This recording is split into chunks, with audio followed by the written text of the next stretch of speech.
Good morning learners, कैसे हैं सभी। आ जाइए, करते हैं क्लास स्टार्ट और आप सबका इस क्लास में स्वागत है। All of you are welcome here. तो आज हम लोग अपनी क्लास में स्टार्ट करने वाले हैं टेंस। शुरुआत हम यहीं से करेंगे, ठीक है। लेकिन इससे पहले एक दो छोटी छोटी बातें हैं जो हम डिस्कस कर लेंगे तो थोड़ा जो हम सीख रहे होंगे वो समझना आसान हो जाएगा। उस पर ज्यादा मेहनत नहीं करनी पड़ेगी। हर एक चीज आपको कनेक्टेड फील होगी और बेहतर समझ में आएगी। टेंथ चैप्टर ऐसा नहीं कि आज मैं आपको पहली बार पढ़ा रहा हूं, मैं आपको पहली बार पढ़ा रहा हूं, लेकिन आप पहली बार पढ़ रहे होंगे, ऐसा नहीं होगा। आज से पहले आपने टेंथ चैप्टर कभी न कभी पढ़ा ही होगा। स्कूल में पढ़ा होगा या कभी कोचिंग सेंटर में पढ़ा होगा, या हो सकता है सेल्फ स्टडी की हो। मतलब आपने कई बार टेंथ चैप्टर को पढ़ा ही होगा। लेकिन देखिए, फिर भी आज हमें जरूरत पड़ रही है टेंस पढ़ने की। तो अगर एक बार आप बता पाए कि ऐसी क्या आपको लगता है कि प्रॉब्लम है टेंस चैप्टर को लेकर आपके साथ में, कि ये आपको फिर से पढ़ना पड़ रहा है। मतलब मैं ये जानना चाहता हूं, क्या आप ये जानते हो कि आपके साथ में प्रॉब्लम क्या है टेंस चैप्टर को लेकर, जिसको आप दूर करने के लिए अभी फिर से टेंस पढ़ने के लिए तैयार हो, ये आपको पढ़ना पड़ रहा है। ये कमेंट करके बताइए। You have got a minute, 1 minute है आपके पास में। 1 मिनट में आप ये कमेंट करके बताइए कि टेंथ चैप्टर में आपको क्या प्रॉब्लम होती है जिसका सोल्यूशन आपको मिल जाए, इसके लिए आप ये फिर से पढ़ रहे हो। सभी बताएंगे कमेंट करके।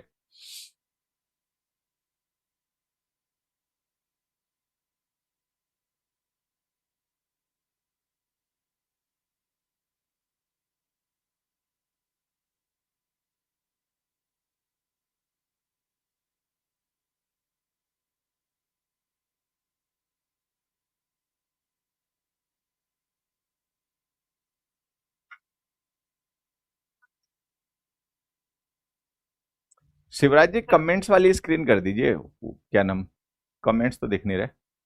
चलो मैं आ रहा हूँ सर, 1 मिनट में पूरी आ रहा हूँ। ठीक है, ठीक है।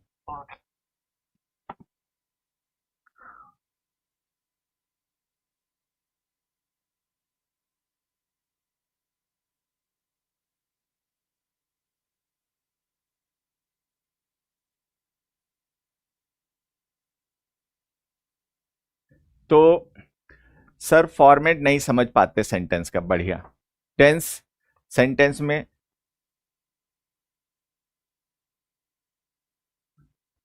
आ, दीज टेंसेस में ये समझ नहीं आता कि बात किस टाइम की जा रही है। बढ़िया।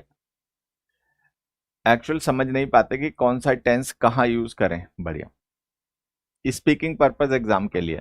सर हमने, बढ़िया। देखो, जिन बच्चों को ये पता है कि उनके साथ में प्रॉब्लम क्या है, ठीक है, 1 मिनट बच्चों, बस एक जरूरी चीज।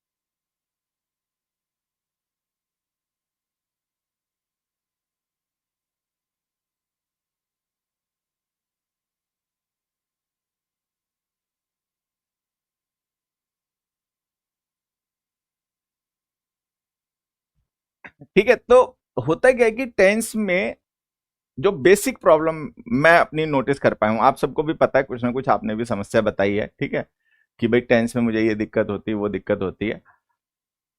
मैं जो समझ पाता हूँ कि टेंस में जो दिक्कत होती है बच्चों को, कि एक्चुअली वो टेंस कितना इंपॉर्टेंट है और टेंस कितना बड़ा चैप्टर है, वो समझ नहीं पाते।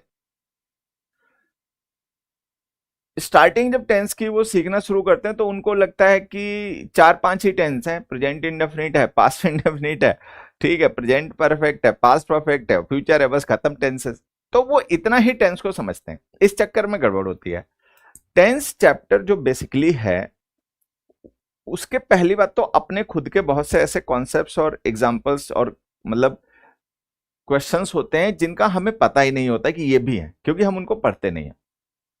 एग्जाम्स में वो हमारे लिए इंपॉर्टेंट हो जाते हैं। फिर टेंस से रिलेटेड एक दो टॉपिक्स होते हैं, जैसे कंडीशनल्स हैं, मूड के जो क्वेश्चंस होते हैं, present subjective mood, past subjective mood, ठीक है, वो क्वेश्चंस समझना ऑलमोस्ट इम्पॉसिबल हो जाता है अगर आपको टेंस के कॉन्सेप्ट्स ना पता हो। उसके अलावा जो नॉन फाइनाइट वर्ब्स होती हैं, उनमें भी टेंस के रेफरेंसेस की जरूरत पड़ती है, नॉन फाइनाइट वर्ब्स में भी जरूरत पड़ती है, जिन्हें आप एडवांस वर्ब्स भी कई बार कहते हो। उसके अलावा जो वॉइस और नरेशन के क्वेश्चंस होते हैं, वो भी टेंस पर ही बेस्ड होते हैं। तो हम एक्चुअल में टेंस की इंपॉर्टेंस नहीं समझते, इसलिए हम उसको हल्के में डील करते हैं और सही अप्रोच को फॉलो नहीं करते उसको सीखते समय। अभी भी जमाना बहुत आगे चला गया है, पहले के मुकाबले लोगों की समझदारी भी बढ़ी है, ठीक है, एक्सेस टू इंफॉर्मेशन भी लोगों को पहले के मुकाबले बढ़ी है, लेकिन आज भी ऐसा देखने में आता है कि लोग रूल्स के थ्रू टेंस पढ़ा रहे हैं। कुछ तो आज ट्रांसलेशन के थ्रू भी पढ़ रहे हैं, आज भी ट्रांसलेशन के थ्रू पढ़ रहे हैं, चुका है, चुकी है, ता है, ती है, ऐसे पढ़ रहे हैं और पढ़ा भी रहे हैं। तो ये जो तरीके गलत है हमारे पढ़ने के, इनकी वजह से सबसे ज्यादा हमें प्रॉब्लम्स टेंस सीखने में होती है। खैर, ये बस मैं एक बार आपका ध्यान दिलाना चाहता था कि हमें प्रॉपर बात समझ में आ जाएगी। टेंस ऐसा भी इतना भी मुश्किल चैप्टर नहीं है कि आप जिंदगी में इसको 10 बार पढ़ो। स्कूल में भी पढ़ा, कोचिंग में भी पढ़ा, सेल्फ स्टडी भी किया, ठीक है। तो अब ये लास्ट टाइम आपका होना चाहिए कि आपको टेंस पढ़ना पड़ रहा है, रिवीजन करना पड़ेगा, प्रैक्टिस करनी पड़ेगी, वो तो करते ही रहोगे, लेकिन पढ़ना ना पड़े इसके बाद में, ऐसी हमें कोशिश करनी मिलके, मैं भी आप भी। तो हम मिलके ऐसी कोशिश करेंगे कि अब हमें टेंस जो है ना, वो दोबारा पढ़ना ना पड़े, प्रैक्टिस करनी पड़ेगी, कर लेंगे, रिवीजन करना पड़ेगा, कर लेंगे, लेकिन पढ़ेंगे नहीं, ठीक है। तो मैं बहुत बारीकी से टेंस के बेसिक्स आपको समझाऊंगा।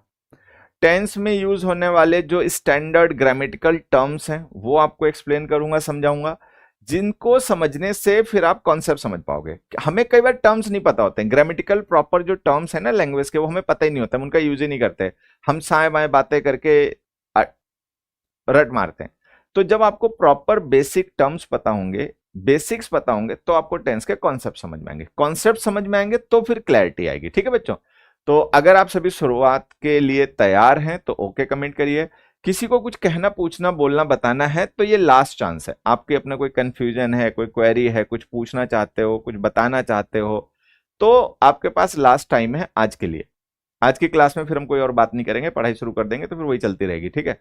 तो 1 मिनट का आपका समय है, कोई क्वेरी है, कुछ पूछना चाहते हो सिलेबस से रिलेटेड, बैच से रिलेटेड, किसी भी चीज, इंग्लिश से रिलेटेड, तो पूछ लो, 1 मिनट का टाइम है, और नहीं तो ओके कमेंट करिए और हम आगे बढ़ेंगे। प्रैक्टिस सीट दोगे चैप्टर वाइज? देखो बच्चे, पता क्या होता है, प्रैक्टिस सीट दिलवा देंगे, इतनी कोई बड़ी बात नहीं होती प्रैक्टिस सीट, ठीक है, अपने पास बहुत बड़ी टीम है। लेकिन फिर भी मैं कहूंगा ना कि ये जो हमारे मन में एक लोभ बैठा होता है, वीडियो मिल जाए, पीडीएफ मिल जाए, प्रैक्टिस सीट मिल जाए, ये बात हो सकता है मेरी थोड़ा सा आपको अभी समझ में ना आए, अटपटी लगे, ठीक है।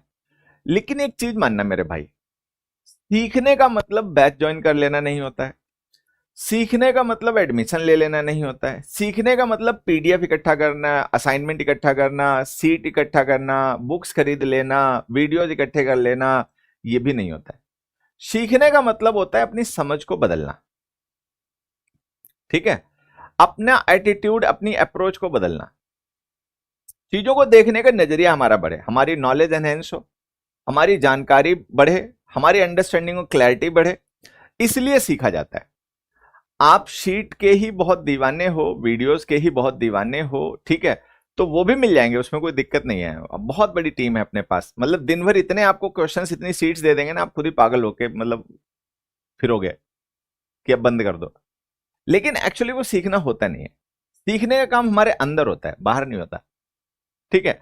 तो ये जो मैं आपको बताना, सिखाना, समझाना चाह रहा हूं, वो आपकी मेंटेलिटी, आपका चीजों को देखने का नजरिया, आप कैसे अप्रोच करते हो इंग्लिश को, उसको बदलने के लिए बैच है, ठीक है। शीट्स अगर मैं ना भी आपको दूं, मैं दे दूंगा, ऐसी कोई बात नहीं, अपने मैं आपको बता रहा हूं, अपने बहुत रिसोर्सेस हैं, ठीक है। लेकिन एक्चुअल आपका फोकस शीट पे, वीडियो पे ना होना चाहिए, आपका फोकस होना चाहिए खुद पर और जो मैं पढ़ाऊंगा उस कंटेंट पर। ये जो शुरुआत से हमारी आदत ऑनलाइन पढ़ाने वालों ने डाल दी है ना, मैं भी ऑनलाइन ही पढ़ा रहा हूँ, ठीक है, तो मैं भी कहीं उसी गिनती में ना आ गया हूँ, हो सकता आ ही गया हूँ। ये जो ऑनलाइन पढ़ाने वालों ने हमारे जो मतलब दिमाग में ये बदतमीजी डाल दी है ना, कि तुम्हें शीट देंगे, तुम्हें हैंड रिटन नोट्स देंगे, तुम्हें क्लास नोट्स देंगे, तुम्हें बुक देंगे, तुम्हें प्रैक्टिस असाइनमेंट देंगे। अबे बावले, तुम वो छोड़ दो, वो टनों में भरा पड़ा है नेट पे। इंटरनेट पर जो शीट्स हैं प्रैक्टिस की, वो टनों में है, टनों में। मिलियंस ऑफ वेबसाइट्स हैं जिन पे पीडीएफ्स मिल जाती हैं, फ्री डाउनलोड कर लो अपनी, जितनी चाहे प्रैक्टिस करो, जितनी मतलब तुम्हारे पास टाइम हो सब प्रैक्टिस करते रहो। जिंदगी बीत जाएगी तुम्हारी, कंटेंट नहीं खत्म होगा, इतना कंटेंट ऑलरेडी नेट पर अवेलेबल है। तो वो कोई टीचर हमें ना दे, वो ऑलरेडी एक्सेसिबल है, जिसके पास फोन है उसको एक्सेस है। समझ दो, समझ, क्लैरिटी दो, हम बात समझ पाए उतना हमें बुद्धिमान बनाओ, तो इसलिए पढ़ा जाता है, ठीक है। लेकिन इधर ध्यान किसी का नहीं जा रहा है, ना पढ़ाने वालों का ध्यान जा रहा है, ना पढ़ने वाले का ही ध्यान जा रहा।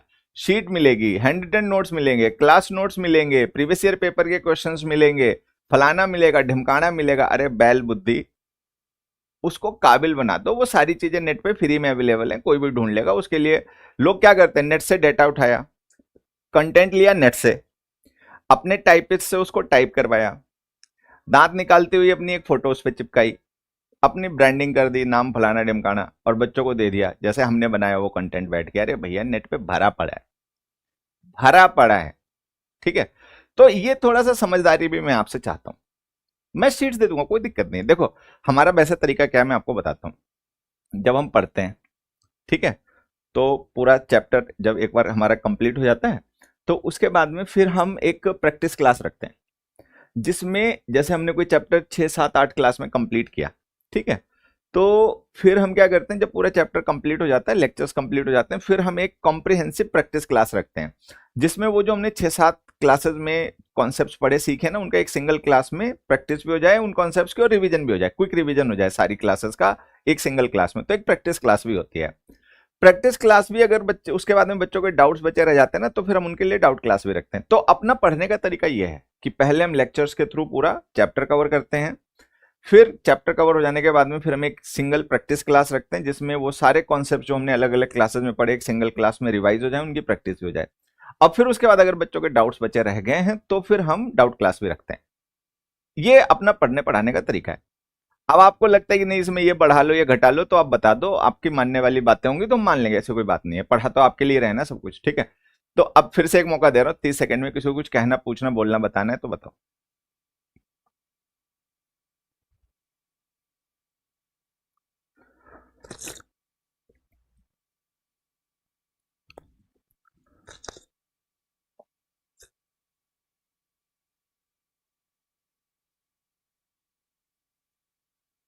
क्लास ओवर होने का वीडियो नहीं चलती, ऐसा नहीं है।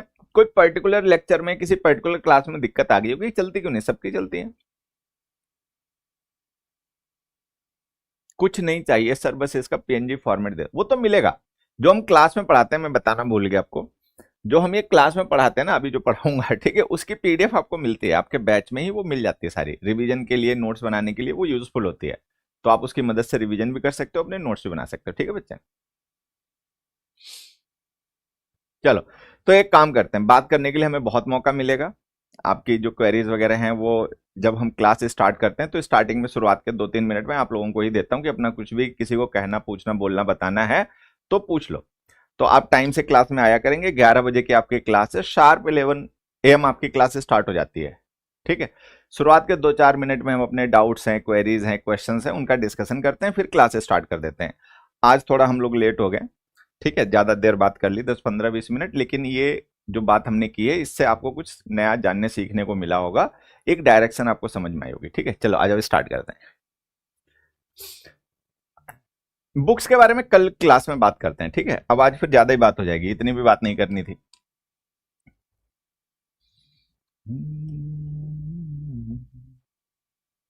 ठीक है बच्चों, तो ये है हमारा चैप्टर 10, इससे हम शुरुआत करेंगे। जरूरत है नहीं मुझे लगता है, लेकिन फिर भी बता दे रहा हूं। टेंस को केवल एक सिंगल चैप्टर मत सीखना, समझना। यहां जो आप सीखोगे ना, उसके मतलब वो आपको टेंस के क्वेश्चंस को सॉल्व करने में हेल्प करेगा। कंडीशनल्स के क्वेश्चन, कंडीशनल मैं एज ए डिफरेंट चैप्टर, मतलब एज ए सेपरेट चैप्टर पढ़ाता हूँ आपको, टेंस के बाद पढ़ाऊंगा। मूड के क्वेश्चंस होते हैं उनको समझने में हेल्प करेगा, वॉइस नरेशन और एडवांस वर्ब के क्वेश्चंस को भी समझने में हेल्प करेगा। तो आज की क्लास में जो हम सीख रहे हैं बेसिक्स, ये बेसिक्स हमें केवल टेंस चैप्टर को ही समझने में मदद नहीं करेंगे, ये मूड और कंडीशनल, एडवांस वर्ब्स और वॉइस और नरेशन में भी हेल्प करेंगे। ठीक है, तो ये बात दिमाग में रख के फिर थोड़ा सा ध्यान देना, बातों को नहीं समझ में आए तो पूछ लेना। ठीक है, लेकिन ध्यान ये रखना है कि हम ये पूरे अपने सिलेबस की आज नींव रख रहे हैं। चलो, तो शुरुआत करते हैं टेंस की डेफिनेशन से। वैसे तो मैं आप लोगों से डेफिनेशन पूछना चाहता हूं, लेकिन हमने बातों में थोड़ा टाइम ज्यादा लगा दिया है। ठीक है, तो इसलिए मैं डेफिनेशन अपनी तरफ से लिख देता हूं, आप उस पर अपनी बात बोल देना अगर कुछ कहना हो तो।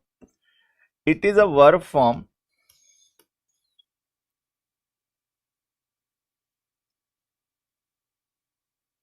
which refers to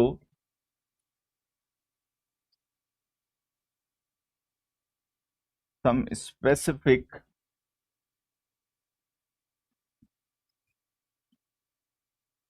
point in time। ठीक है,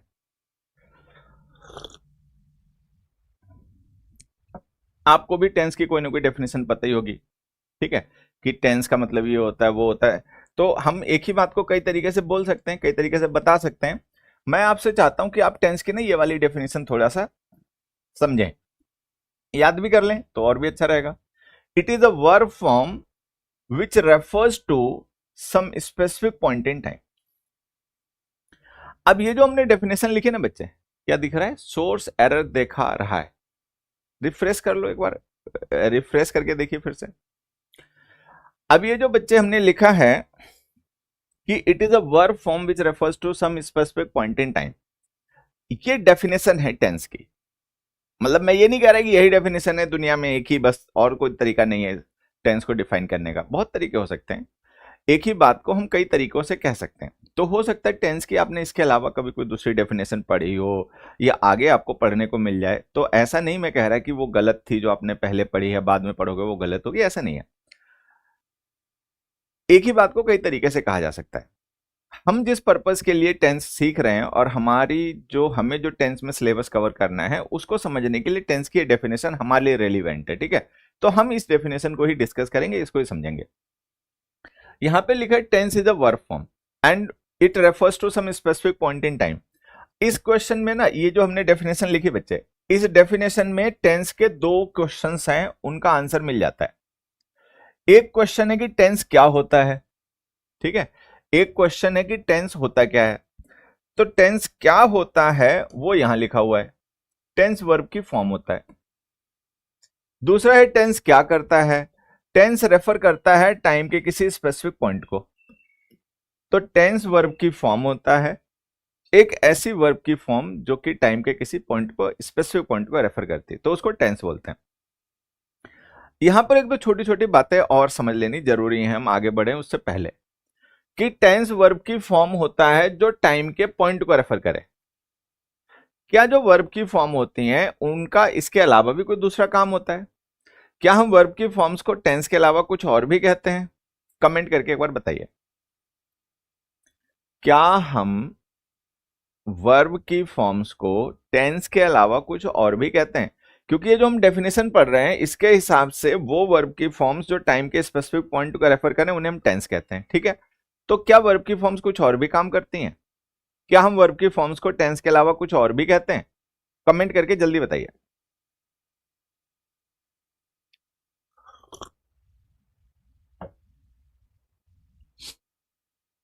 आंसर है हाँ, कहते हैं, कहते हैं, बिल्कुल कहते हैं। क्या कहते हैं मैं आपको बताता हूं, देखो। वर्ब फॉर्म्स, जो वर्ब की फॉर्म्स होती हैं उनको एक तो हम कहते हैं टेंस, एक हम कहते हैं मूड, एक हम कहते हैं वॉइस। ठीक है, तो हमें यह समझना है कि टेंस वर्ब की फॉर्म होता है, मूड वर्ब की फॉर्म होता है, वॉइस भी वर्ब की फॉर्म होता है। ठीक है बच्चे, वॉइस भी वर्ब की फॉर्म को कहा जाता है, मूड भी वर्ब की फॉर्म को कहा जाता है, टेंस भी वर्ब की फॉर्म को कहा जाता है। अब हमें समझना है इन तीनों में डिफरेंस क्या है, क्योंकि टेंस की आज हमने शुरुआत कर दी पढ़ना, आगे मूड का भी नंबर आएगा, टेंस खत्म होने के बाद में उसको डिस्कस करेंगे, फिर वॉइस का भी नंबर आएगा। तो इसमें आपको ये समझना है कि टेंस जो है ये वर्ब की वो फॉर्म होती है जिसके थ्रू हम टाइम के पॉइंट को रेफर करते हैं, ठीक है। मूड वर्ब की वो फॉर्म होती है जिसके थ्रू हम स्पीकर के इंटेंशन को रेफर करते हैं।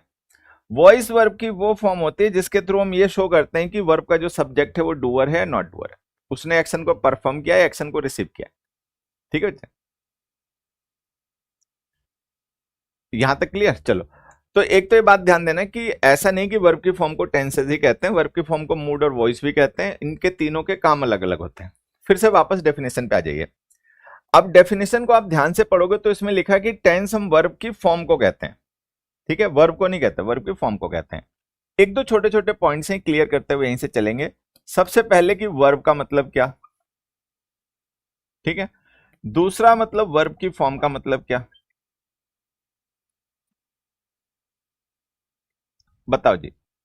वर्ब और वर्ब की फॉर्म से मतलब क्या, कोई आपसे पूछ दे कि वर्ब क्या होते तो आप क्या बताओगे। मान लो मैं आपसे पूछ दूं, नमस्ते बच्चों, सबको नमस्ते, साथ ही में नोट्स बनाते हो, बहुत अच्छी बात है, ठीक।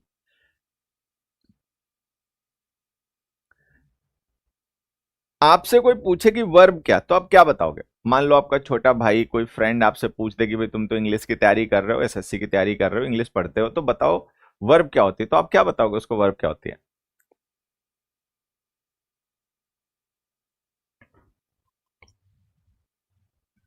सभी लोग बताइए।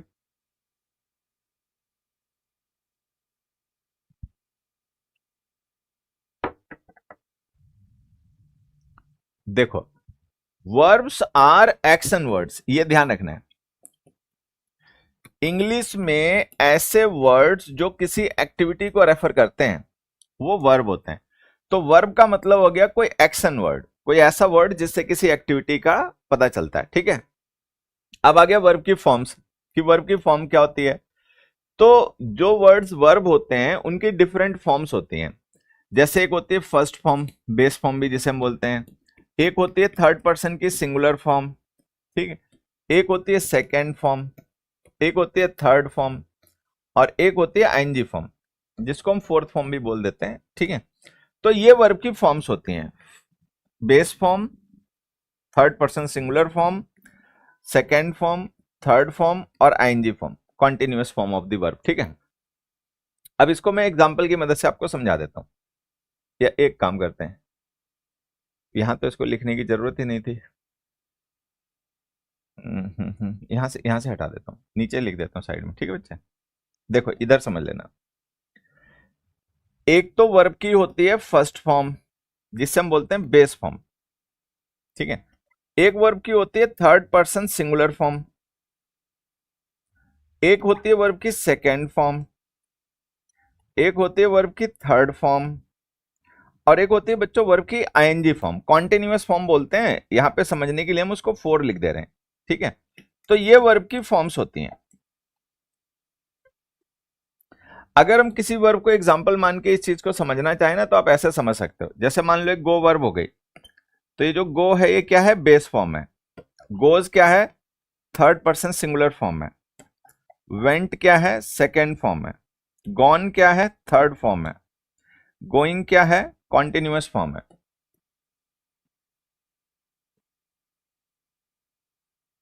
ठीक है बच्चे। तो कोई भी वर्ब होती है ना, तो उसकी इतनी फॉर्म्स होती हैं, एक बेस फॉर्म होती है और एक थर्ड पर्सन सिंगुलर फॉर्म होती है, ये दोनों ही फर्स्ट फॉर्म्स होती हैं। ये है बेस फॉर्म और ये है थर्ड पर्सन सब्जेक्ट्स के लिए सिंगुलर फॉर्म। फिर एक सेकेंड फॉर्म होती है, पास्ट इंडेफिनिट टेंस में यूज होती है, वेंट। एक थर्ड फॉर्म यूज होती है, परफेक्ट टेंस और पैसिव वॉइस में यूज होती है, गॉन। और एक कॉन्टिन्यूअस फॉर्म होती है, ING form, continuous tense perfect continuous tense में यूज करते हैं, गोइंग। तो ये इतनी वर्ब की फॉर्म्स होती हैं। तो हमें ध्यान देना है कि हम वर्ब को टेंस नहीं बोलते, हम वर्ब की फॉर्म को टेंस बोलते हैं। वर्ब की फॉर्म्स ये होती हैं, सबको पता होगा। उसके बाद में आगे लिखा पॉइंट इन टाइम। अब टाइम क्या होता है ये कौन बताएगा। एक्शन नॉन एक्शन, हाँ पढ़ेंगे बच्चे उसको, ठीक है, अभी रायता नहीं फैलाना है, एक लाइन में धीरे धीरे आगे बढ़ना है, फिर उसी में से ब्रांचेस निकलती जाएंगी और हम समझते जाएंगे।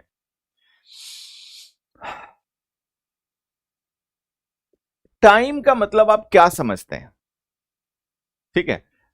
मैं अगर आपसे कहूं कि टाइम को डिफाइन करिए, कैन यू डिफाइन टाइम बच्चे? क्या आप टाइम को डिफाइन कर सकते हैं? आपने टेंस तो बहुत बार पढ़ा होगा, ठीक है, सेल्फ स्टडी भी की होगी, कभी सोचा कि टाइम क्या? किसी ने सोचा हो कभी तो एक बार बताए। मैं आपसे पूछ रहा हूं कि टाइम क्या होता है, बताओ जी। 30 सेकेंड्स का टाइम है बच्चों आंसर बताने के लिए।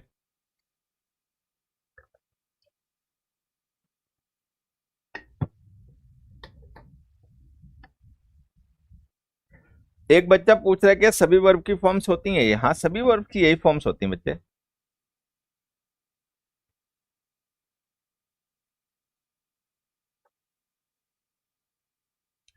अब देखो, टाइम को अगर हम डिफाइन करें शॉर्ट में, ठीक है,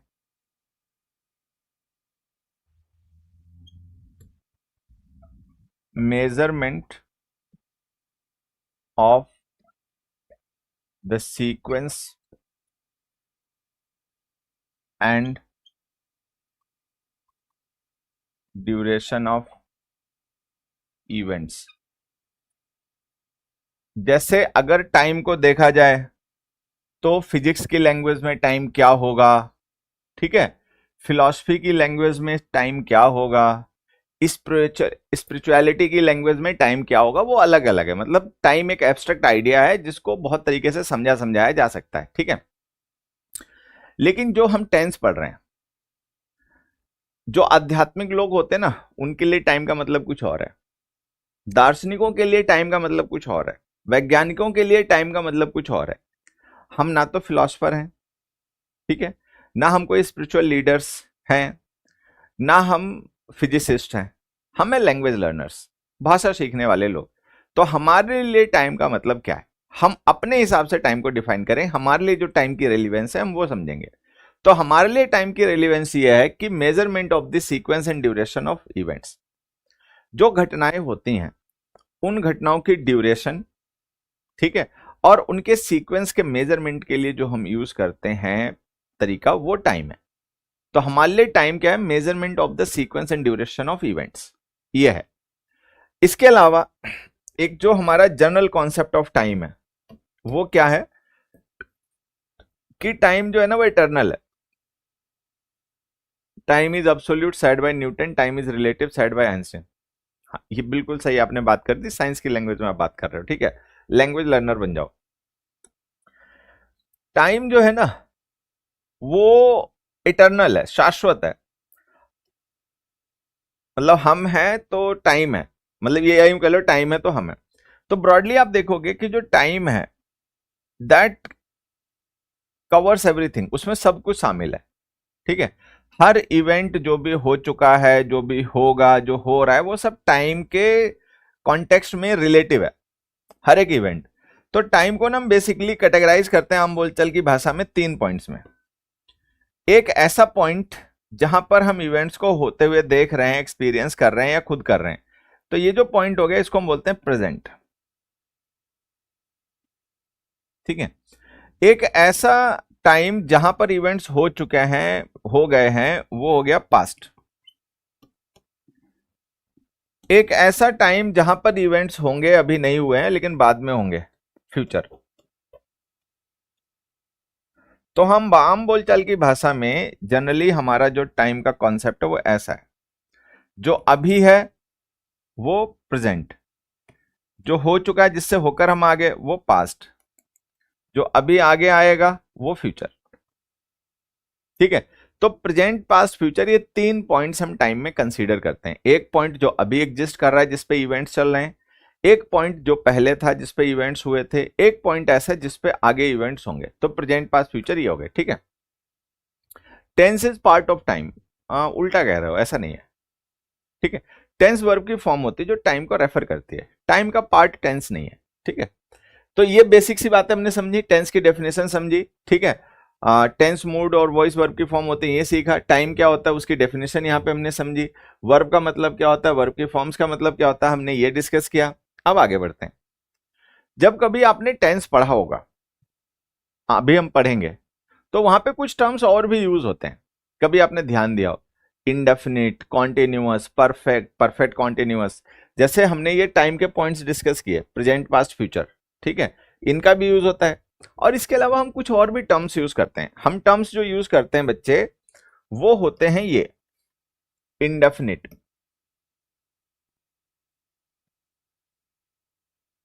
ठीक है, कॉन्टिन्यूअस, परफेक्ट, परफेक्ट कॉन्टिन्यूअस। कोई बता सकता है ये क्या होते हैं? कभी ध्यान दिया, जैसे जब हम ये कहते हैं present indefinite, past indefinite, future indefinite, तो वहां पे प्रेजेंट, पास्ट, फ्यूचर का मतलब क्या, वो तो हमें समझ में आ ही जाता है, लेकिन इंडेफिनिट का मतलब क्या है, ये कौन बता सकता है? जैसे हमने कहा past continuous, future continuous, present continuous, तो इसमें प्रेजेंट, पास्ट, फ्यूचर का क्या मतलब है वो तो हम जान जाते हैं, ठीक है, लेकिन कॉन्टिन्यूअस का क्या मतलब है, कौन जानता है, बताओ ये क्या है? इंडेफिनिट, कॉन्टिन्यूअस, परफेक्ट और परफेक्ट कॉन्टिन्यूअस क्या है? जैसे प्रेजेंट, पास्ट, फ्यूचर है, वो टाइम के पॉइंट्स हैं, ठीक है, तो ये क्या है?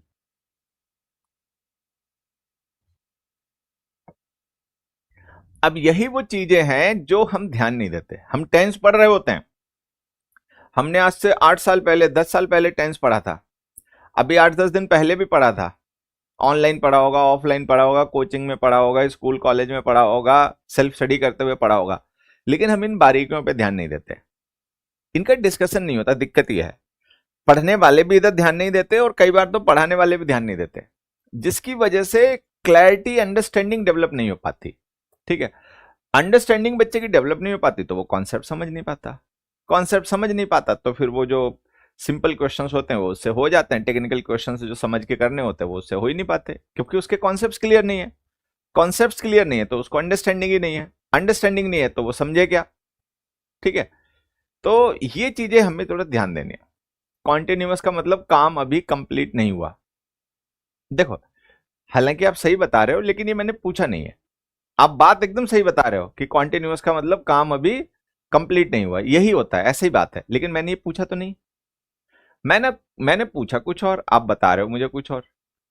मैं ये पूछ रहा हूं कि ये इंडेफिनिट, कॉन्टिन्यूअस, परफेक्ट और परफेक्ट कॉन्टिन्यूअस है क्या?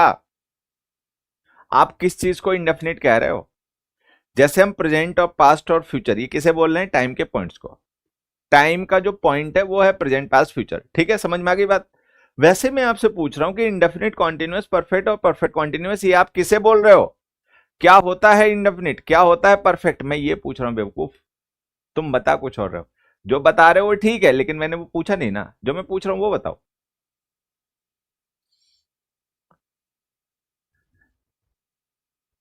जो चल रहा है, जो काम हो गया, अरे भाई,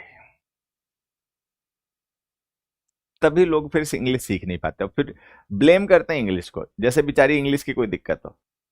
कर्म तुम्हारे नहीं है कि तुम सीख पाओ, पढ़ते तुम उल्टे सीधे तरीके से हो, बिना सोचे समझे, ठीक है। और दिक्कत फिर किसको होती है? इंग्लिश को। इंग्लिश बहुत मुश्किल है, इंग्लिश बिल्कुल मुश्किल नहीं है, हमारे कर्म ऐसे हैं कि हम नहीं सीख पाते। टेंस के पार्ट सोचो, दिमाग पे जोर डालो, मैं यही तो चाहता हूं, आप भी सोचो, अपने दिमाग पे जोर डालो। हो सकता है जो मैं जानता हूं आप उससे बेहतर कोई आइडिया दे दो, लेकिन वो आइडिया तभी आप दे पाओगे जब सोचने समझने की कोशिश करोगे।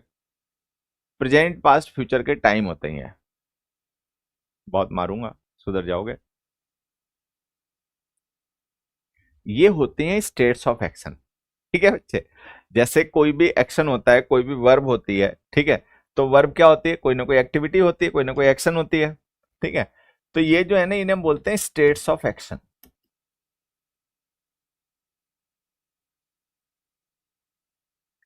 प्रेजेंट, पास्ट, फ्यूचर क्या है?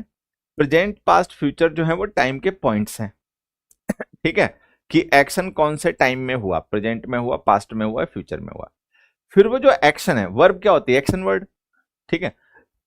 तो वो जो एक्शन है जिसके थ्रू आप टेंस एक्सप्रेस कर रहे हो, वो किस स्टेट में है? उसकी अलग अलग स्टेट्स होती हैं, तो उन स्टेट्स के नाम इंडेफिनिट, कॉन्टिन्यूअस, परफेक्ट और परफेक्ट कॉन्टिन्यूअस होते हैं। अब यहां पर एक चीज समझना, स्टेट का मतलब राज्य नहीं है। आप लोग इतने बेवकूफ हो गए भी नहीं कि यहां पे स्टेट का मतलब राज्य मानोगे। यहां पे स्टेट का मतलब है अवस्था, ठीक है। सर मेरा कमेंट रीड नहीं किया, मैंने सही बताया था। मैंने आपका कमेंट रीड करा लेकिन उसको रिस्पॉन्स नहीं करा, ठीक है। मैं कई बार नाम वाम लेके नहीं बोलता कि इसने ये बोला वो बोला, उसका कोई मतलब नहीं होता। हम यहाँ पे नाम सुनने के लिए थोड़ी है कि टीचर हमारा नाम ले ले, हम यहाँ पे पढ़ने समझने सीखने के लिए आए। तो यहाँ पे पर्पस हमारा कुछ और है। मैं आपको खुश करने की कोशिश करूँ, आप मुझे खुश करने की कोशिश करो, इसकी कोई जरूरत नहीं है। तो मैं आपको खुश करने के लिए नहीं हूँ, आप भी मुझे खुश करने के लिए नहीं हो। मैं आपको हेल्प करने के लिए हूँ कि आप चीज़ों को जो सीखना चाह रहे हो उनको अच्छे से समझ पाओ, याद रख पाओ, ठीक है। तो उतना मेरा काम है। तो कमेंट मैंने पढ़ लिया था, ऐसी बात नहीं है बच्चे, ठीक है। उसको रिस्पॉन्ड नहीं करा।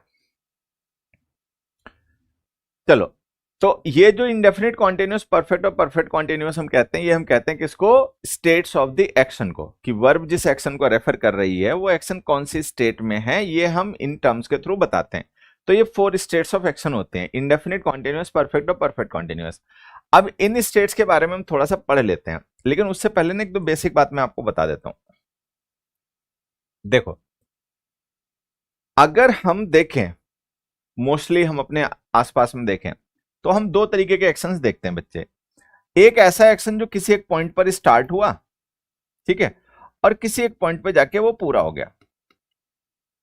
एक ऐसा एक्शन जो किसी एक पॉइंट पे स्टार्ट हुआ और किसी एक पॉइंट पे जाके पूरा भी होगा।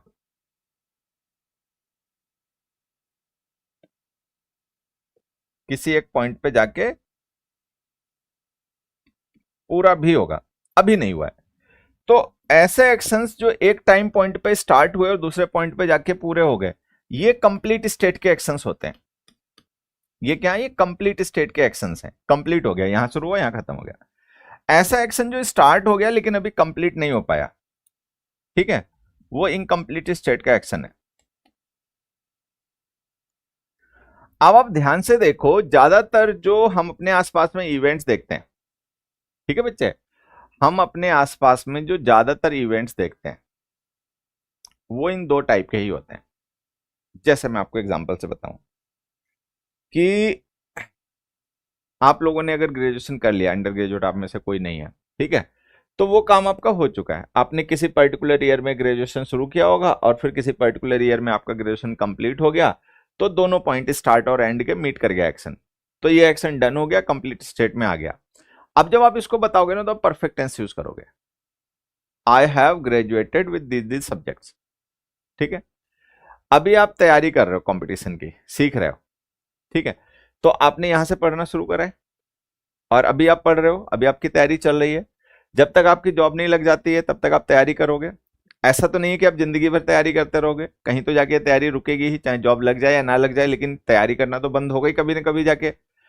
ये काम जो अभी स्टार्ट हो गया है ये कहीं पर बंद भी जाके जरूर होगा, लेकिन अभी नहीं हुआ है। तो अभी ये कौन सी स्टेट में? इनकम्प्लीट स्टेट में। इनकम्प्लीट स्टेट के जो एक्शंस होते हैं उनके लिए हम कॉन्टिन्यूअस टेंस यूज करते हैं।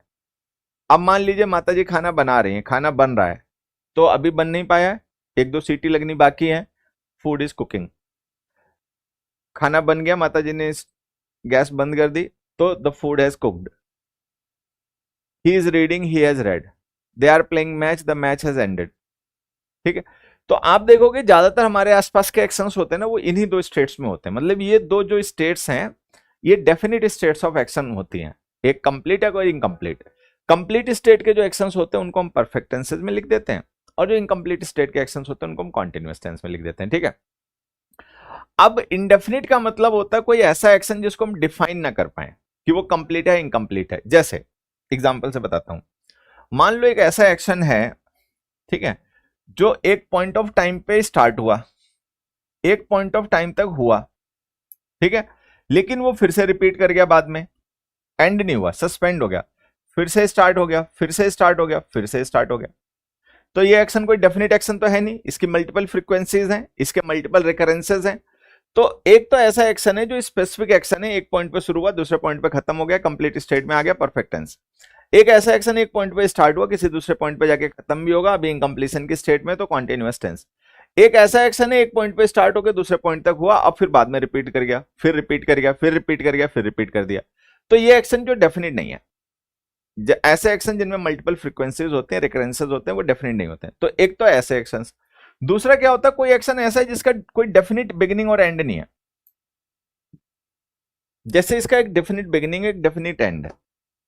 कोई एक्शन ऐसा जो हमेशा सा एक सही है, उसका कोई फिक्स्ड बिगिनिंग या फिक्स्ड एंड नहीं है, परमानेंट है, इटर्नल है, तो उसको भी हम डिफाइन नहीं कर सकते वो कंप्लीट है इनकम्प्लीट। तो ये जो एक्शंस होते हैं दो, ये होते हैं डेफिनिट। ये जो दो सिचुएशंस हैं ये है इनडेफिनिट। जैसे जो रिपीटेड इवेंट्स होते हैं, फ्रीक्वेंट इवेंट्स होते हैं, या जो परमानेंट इवेंट्स होते हैं, उनको हम कंप्लीट या इनकम्प्लीट की कैटेगरी में नहीं रख सकते, ठीक है, वो डेफिनिट इनडेफिनिट होते हैं। तो ये है इनडेफिनिट। कुछ समझ में आया?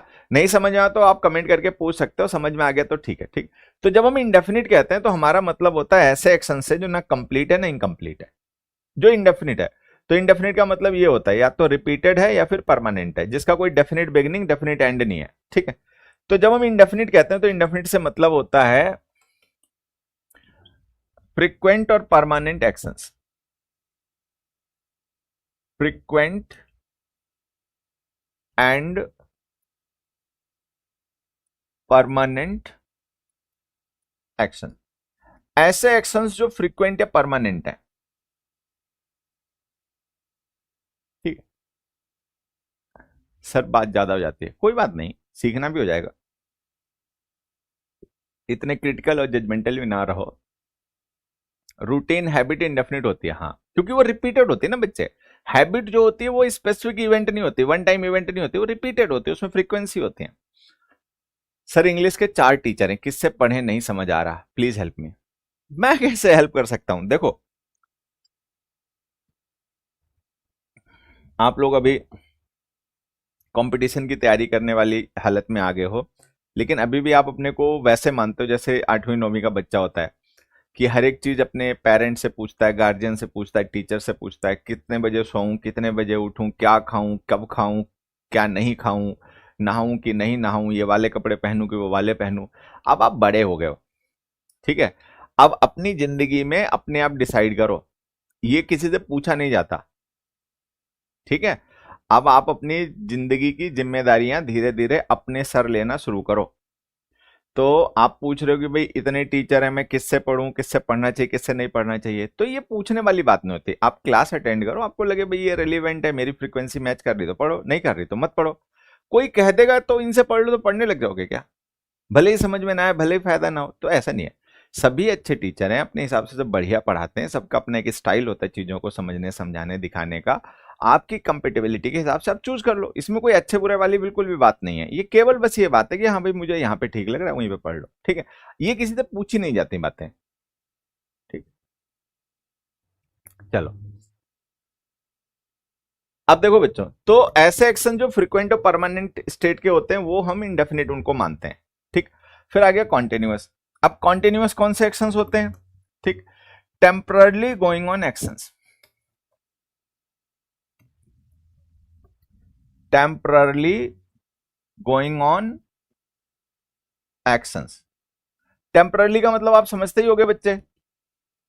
टेम्पररली का मतलब जो हमेशा न चल रहे थे ना हमेशा चलते रहेंगे, अभी वो कुछ समय के लिए चल रहे हैं, गोइंग ऑन है, ना हमेशा थे ना हमेशा रहेंगे, तो उनको हम लिखते हैं कॉन्टिन्यूअस टेंसेज में। अब मैं आपसे एक छोटा सा पॉइंट पूछता हूं। आप सबने पहले बहुत बार टेंस पढ़ा होगा, सीखा होगा, ठीक है। एक आपका चेक लेता हूं, बताना। अभी आप देखोगे हमने दो मॉडिफायर्स यूज किए हैं कॉन्टिन्यूअस को डिस्क्राइब करने के लिए, एक टेम्पररी और एक गोइंग ऑन, ठीक है। अगर मान लो मैं इन दोनों को ना यूज करके एक कोई यूज करना चाहूं फीचर, तो कॉन्टिन्यूअस टेंस का एक फीचर बताइए क्या होता है, कि वो टेम्पररी होते हैं या गोइंग ऑन होते हैं। गोइंग ऑन का मतलब जो चल रहे हैं, इफेक्टिव हैं, गोइंग ऑन का मतलब जारी, कंटिन्यू। तो कॉन्टिन्यूअस टेंस के जो एक्शंस होते हैं उनका एक फीचर हमें बताना है, एक फीचर के थ्रू उन्हें डिस्क्राइब करना है, या तो टेम्पररी कहना है या गोइंग ऑन कहना है। तो बताओ उनका बेसिक, मोस्ट बेसिक फीचर उनका क्या होता है, कि वो टेम्पररी होते हैं या गोइंग ऑन होते हैं, बताओ। मेरा क्वेश्चन समझ पाए हो तो बताना। सर क्या पढ़ा रहे हो वास्तव में? मतलब ये मैं आपको बताऊंगा तब आप जान पाओगे क्या पढ़ा रहा हूं। वाह भाई वाह।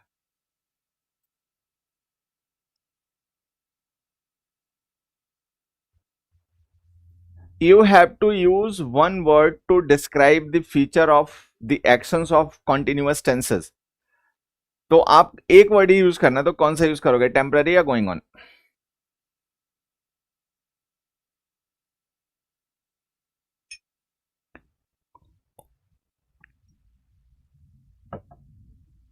टेम्पररी, टेम्पररी कि वो टेम्पररी होते हैं। ठीक है, जैसे मैं आपको बताता हूं, आप देखोगे कि हमारे आसपास में बहुत से ऐसे एक्शंस हैं बच्चे जो चल रहे हैं, ठीक है, लेकिन वो टेम्पररी नहीं है, तो उनको कॉन्टिन्यूअस टेंस में नहीं लिखा जाता। जैसे सन जो है वो शाइन कर रहा है, तो हम द सन इज शाइनिंग नहीं बोलते, the sun shines in the sky ये बोलते हैं। अर्थ जो है वो अराउंड द सन रिवॉल्व कर रही है, तो हम कॉन्टिन्यूअस टेंस नहीं यूज करते, हम उसके लिए इंडेफिनिट टेंस यूज करते हैं। ठीक है, the sun moves around the sun, यही बोलते हो।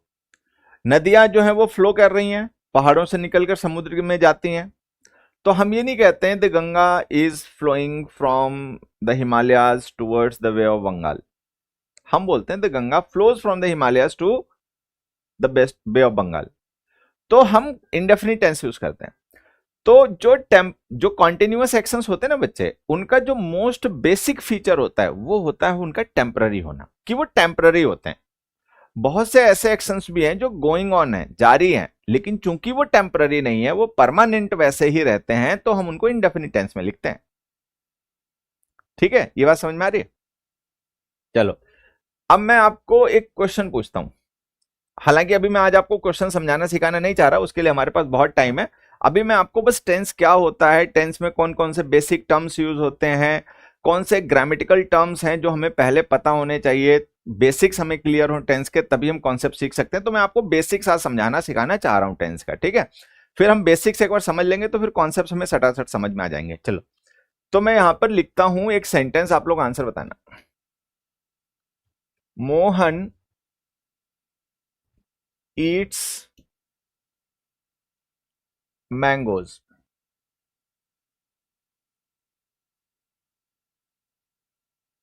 ठीक है बच्चे, दूसरा, मोहन ईट्स द मैंगो। आप मुझे ये बताओ, ये दोनों सेंटेंसेस सही हैं या गलत हैं? मैं आपको बताता हूं, मतलब एक चीज उसको ध्यान में रख के फिर आंसर देना। मोहन सब्जेक्ट है, ईट्स हमारी वर्ब है, प्रेजेंट इंडेफिनिट टेंस की वर्ब है। ठीक है बच्चे, मैंगोज जो है वो ऑब्जेक्ट है, द मैंगो ऑब्जेक्ट है। आंसर बताओ।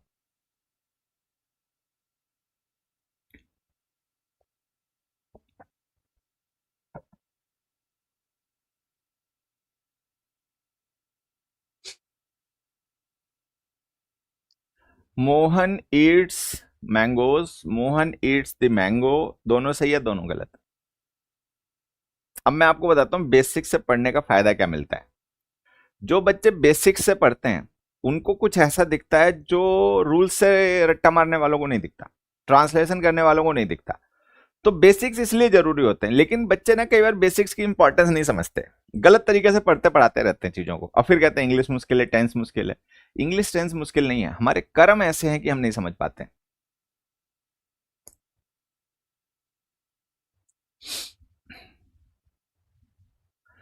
अब ये जो दोनों सेंटेंसेस लिखे हैं इन पे एक बार ध्यान देना। जैसे हमने लिखा Mohan Yeats mangoes the mango, यहां पे डिफरेंस क्या है, ये हमने लिखा मैंगोज है, प्लूरल नाउन है, ठीक है, और ये द मैंगो है। द मैंगो का मतलब हो गया कोई एक स्पेसिफिक मैंगो, ये तो समझ में आ रही है ना बात। द मैंगो का मतलब हो गया कोई एक पर्टिकुलर मैंगो, स्पेसिफिक एक आम। ठीक है, अब यहां पर आपने टेंस यूज किया इंडेफिनिट, यहां पे टेंस यूज किया इंडेफिनिट। इंडेफिनिट टेंस किस चीज को रेफर करता है? हैबिट को, फ्रीक्वेंट एक्शंस को, रिपीटेड एक्शंस को। भाई यही होता है ना भाई, इंडेफिनिट टेंस का मतलब है कि वो एक्शन रिपीटेड है, फ्रीक्वेंट है, बार बार होने वाला है। चलो, कोई पर्सन बार बार मैंगोज खाता है, ये समझ में आता है। कोई पर्सन बार बार फुटबॉल खेलता है, ये भी समझ में आता है। कोई पर्सन बार बार झूठ बोलता है, ये भी समझ में आता है। कोई पर्सन बार बार एक ही आम खाता है, ये हो सकता है क्या? बुद्धि यूज करो, बुद्धि, जो पूछ रहा हूं वो बताओ। मैं बार बार आम खाता हूं, ठीक है, मैं मार्केट से आम लेकर आ गया, आज सुबह भी खाया, शाम को भी खाऊंगा, कल भी खाऊंगा, परसों भी खाऊंगा, बार बार आम खाऊंगा। ठीक है, होता है, ऐसा हो सकता है, कोई बड़ी बात नहीं है। लेकिन मेरे पास एक आम है, मैं उसी को बार बार खाऊंगा। सुबह भी मैंने वो आम खाया था, शाम को भी खाऊंगा, कल भी खाऊंगा, परसों भी खाऊंगा। ऐसा हो सकता है? ऐसा नहीं हो सकता, क्योंकि एक आम एक बार आप खा लोगे ना, तो फिर वो बचेगा ही नहीं, तो दोबारा कैसे खाओगे? ठीक है, बात समझ आ रही मेरी? तो ये जो हमने लिखा ना, मोहन ईट्स द मैंगोज, ये गलत है। वो ठीक है, हैबिट है आम खाना है, समझ में आता है, इंडेफिनिट टेंस लिखो, बिल्कुल लिखो, लेकिन सेम आम को आप बार बार नहीं खा सकते। ठीक है, तो ये जो आपने लिखा है ये गलत है। आप क्या करें इसको? टेम्पररी है भाई, एक मैंगो आप एक बार खा लोगे खत्म हो जाएगा, दोबारा तो खा ही नहीं पाओगे। तो इसके लिए अब या तो आप लिखो Mohan is eating the mango, कि मोहन जो है वो मैंगो को खा रहा है, एक कोई मैंगो है उसके पास और वो उस मैंगो को खा रहा है। तो या तो लिखो Mohan is eating the mango, या लिखो Mohan has eaten the mango. तो या तो आप परफेक्ट टेंस लिखो या कॉन्टिन्यूअस टेंस लिखो, इंडेफिनिट टेंस नहीं लिख पाओगे। ठीक, अब ये जो बात है ये बहुत आसान है, हो सकता है अब आपको ये बात क्लिक कर गई हो, लेकिन ये सभी समझ में आ सकती है जब आपको ये पता हो कि इंडेफिनिट का मतलब क्या, कॉन्टिन्यूअस का मतलब क्या। अब जो लोग इंडेफिनिट टेंसेस को पढ़ते हैं, रहा है, रही है, कि बोलकर, चुका है, चुकी है बोलकर, ता है, ती है बोलकर, ये उनके सर से ऊपर जाने वाली बात है, उनको इंग्लिश नहीं समझ में, उनको ये बात समझ में नहीं आएगी। और वो इतने ढीठ होते हैं कि वो ये मानने के बजाय कि वो गलत है, वो कह देंगे तरीका गलत है, वो कहेंगे तो एडवांस टेंस है, जो चीज नहीं समझ में आएगी वो एडवांस्ड हो गई। अरे भाई, तुम्हारी बुद्धि डेवलप्ड नहीं है पूरी, ये एडवांस नहीं है, ये तो बिल्कुल बेसिक है। तुम डेवलप्ड नहीं हो, तुम अंडर डेवलप्ड हो, तुम्हारी बुद्धि का, तुम्हारी समझ का पूरा विकास नहीं हुआ। तो समस्या तुम्हारे साथ है, समस्या टेंस के साथ नहीं है। तो ये एडवांस्ड नहीं है, तुम बेवकूफ हो। बात समझ में आई? तो वो सही हो गया, ये गलत हो गया। तो इसलिए हम कॉन्सेप्ट्स पढ़ते हैं, इसलिए हम बेसिक्स पढ़ते हैं, क्योंकि ये सारी चीजें आप तभी सीख सकते हो जब आपको बेसिक्स पता हो। जिसको बेसिक्स नहीं पता वो ये बात नहीं समझ पाएगा, उसको दोनों ही सही लगेंगे, वो कहेगा ये भी सही वो भी सही। क्यों? क्योंकि वो मीनिंग निकाल रहा है ना। मोहन आम खाता है, मोहन आम खाता है, दोनों का मतलब एक ही निकलेगा, दोनों का मतलब एक ही निकलेगा, उसको सही लगेगा, लेकिन ये गलत है। ठीक है, चलो मैं एक और तरीके से आपको बताता हूं, अभी क्लियर हो जाएगा। मतलब बस आप इन चीजों को सीखो, ये बेसिक्स एक बार आपने समझ लिया ना जो मैं आपको सिखा रहा हूं, तो आप देखना टेंस के सारे कॉन्सेप्ट्स आपको समझ में आने लग जाएंगे। कोई भी चीज मुश्किल नहीं लगेगी, बहुत आसान लगेगा टेंस। कॉन्सेप्ट्स की मदद से आप सीख जाओगे टेंस, लेकिन उसके लिए बेसिक्स तो सीखो पहले। दो क्वेश्चन मैं आपके लिए और लिख रहा हूं।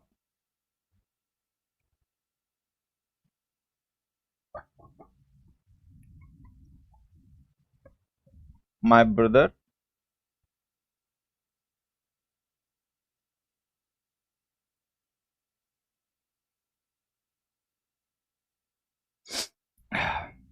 Sales cars.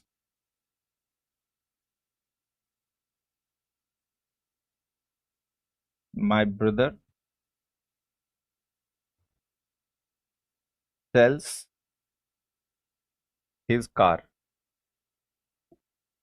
अब मुझे लगता है धीरे धीरे आपको मेरी बातें समझ में आ रही होंगी बच्चों, तो थोड़ा टाइम लगेगा, मेरा थोड़ा पढ़ाने का तरीका अलग है, मैं टर्म्स अलग यूज करता हूँ, मैं कॉन्सेप्ट्स का यूज करता हूँ, बेसिक्स का यूज करता हूँ इंग्लिश पढ़ाने के लिए।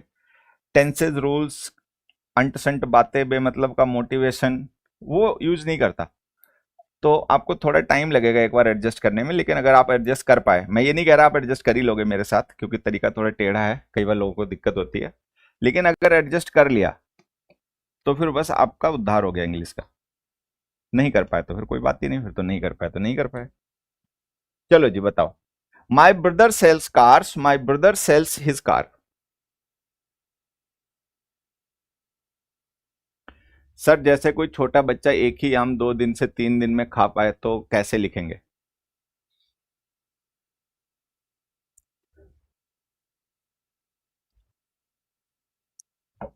जब कभी ये पता चल जाए ना कि मेरे से कोई गलती हुई है, मैं किसी बात को समझ नहीं पाया, तो उसको सुधारना चाहिए। मैं राजनीतिक बातें करता नहीं हूं कभी, अभी भी नहीं करूंगा, लेकिन अपने देश में ना कुछ पार्टियां ऐसी हैं, मतलब राजनीतिक बात जल्दी लोगों को समझ में आ जाती है कि सब उन चीजों की अपडेट ले रहे होते हैं। जब उनको ये समझ में आ जाता है कि उनसे कुछ गड़बड़ हुई है, तो वो उसको मानते नहीं कि उनसे गड़बड़ हुई, खुद को सुधार लें, तो फिर वो कोई कुतर्क करते हैं।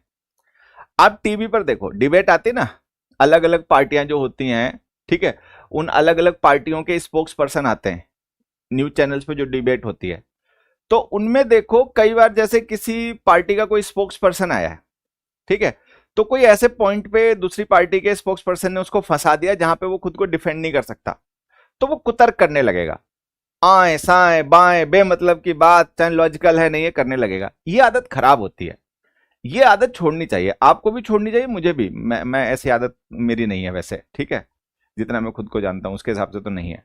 मैं बेतुकी बात नहीं करता। कहीं पे कोई ऐसी बात है जो मुझे लगता है कि मैं वहां पे गलत हूं, मैं सही नहीं हूं, तो मैं अपने को सही कर लेता हूं। मैं कुतर्क नहीं करता। आए बाएं बात करके ना अपनी और फजीयत करा लो, अपनी और वैल्यू खत्म करवा लो, वो ठीक बात नहीं होती है। तो ये समझदारी पढ़ने लिखने वाले लोगों में इतनी होनी चाहिए कि कोई चीज ऐसी अगर आपको सीखने जानने को मिले या पता चले जिससे ये लगे कि आपके अंदर कोई गलती थी, आपके अंदर कोई गुंजाइश थी सुधार की, आप गलत थे, तो उसको सही करना चाहिए। लर्नर की पहचान ही होती है कि खुद को सही कर ले कि हाँ भाई ये गलत था, मैं नहीं समझ पाया, मुझे पहले नहीं पता था, अब पता चल गया, ठीक है मैं अब सीख गया। कुतर्क मत करा करो, इलॉजिकल बात मत करा करो, उस पर टाइम खराब होता है और आपकी अपनी वैल्यू भी डाउन होती है, ठीक है। तो लर्नर वो होता है जो जब उसको पता चले कि उसके साथ कोई कमी है तो वो उसको ठीक करे, उसको सीखे, उसको सुधारे, कुतर्क ना करे। ये टीचरों का गुण होता है, स्टूडेंट्स में नहीं आना चाहिए। टीचर्स कुतर्क करते हैं, उनको पता चल जाएगा वो गलत है, फिर भी मानेंगे नहीं, वो कुतर्क करेंगे।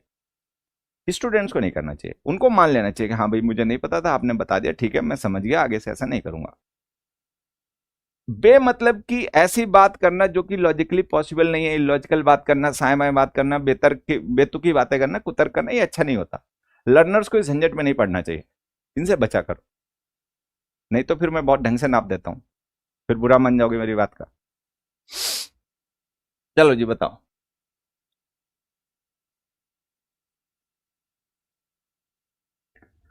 अब जैसे हमने ये सेंटेंस लिखा, माई ब्रदर सेल्स कार्स, ठीक है, तो आप देख रहे हो हमने क्या लिखा है, इंडेफिनिट टेंस लिखा, दोनों में इंडेफिनिट टेंस लिखा प्रेजेंट का, यहां पे ऑब्जेक्ट है कार्स, यहां पर हिज कार, ठीक। तो इंडेफिनिट टेंस का मतलब क्या हो गया, ये हैबिट हो गई, प्रोफेशन हो गया। मान लो कोई पर्सन है, वो उसकी अपनी कार्स की एजेंसी है, कार्स बेचता है, उसका शोरूम है, ठीक है। या कोई पर्सन है ऐसा जिसका नहीं भी शोरूम है लेकिन वो सेल्स एजेंट है, सेल्स पर्सन है, ठीक है।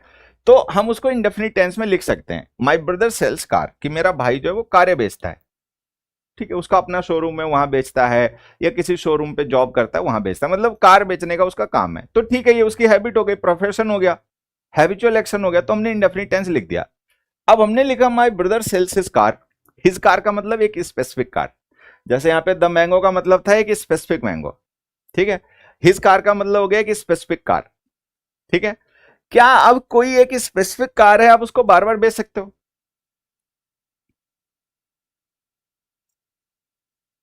नहीं, नहीं बेच सकते। एक बार आपने बेच दी, फिर वो कार हो गई किसी और की, अब वो चाहे बेचे चाहे रखे, फिर अब आप नहीं कम से कम बेच सकते। कार दोबारा बिक सकती है लेकिन आप नहीं बेच सकते, क्योंकि आप एक ही बार बेच सकते थे, पैसे ले लिया आपने, कार दे दी, बस आपका रोल खत्म। अब दूसरा चाहे उसको बेचे चाहे तोड़े चाहे जलाए चाहे ना बेचे, तो रिपीटेड तो ये हो नहीं सकता। अब अगर ये रिपीटेड नहीं हो सकता तो फिर ये इंडेफिनिट टेंस तो गलत हो गया।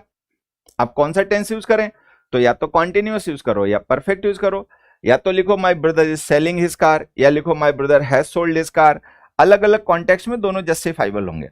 तो या तो लिखो माई ब्रदर इज सेलिंग या लिखो माई ब्रदर हैज सोल्ड।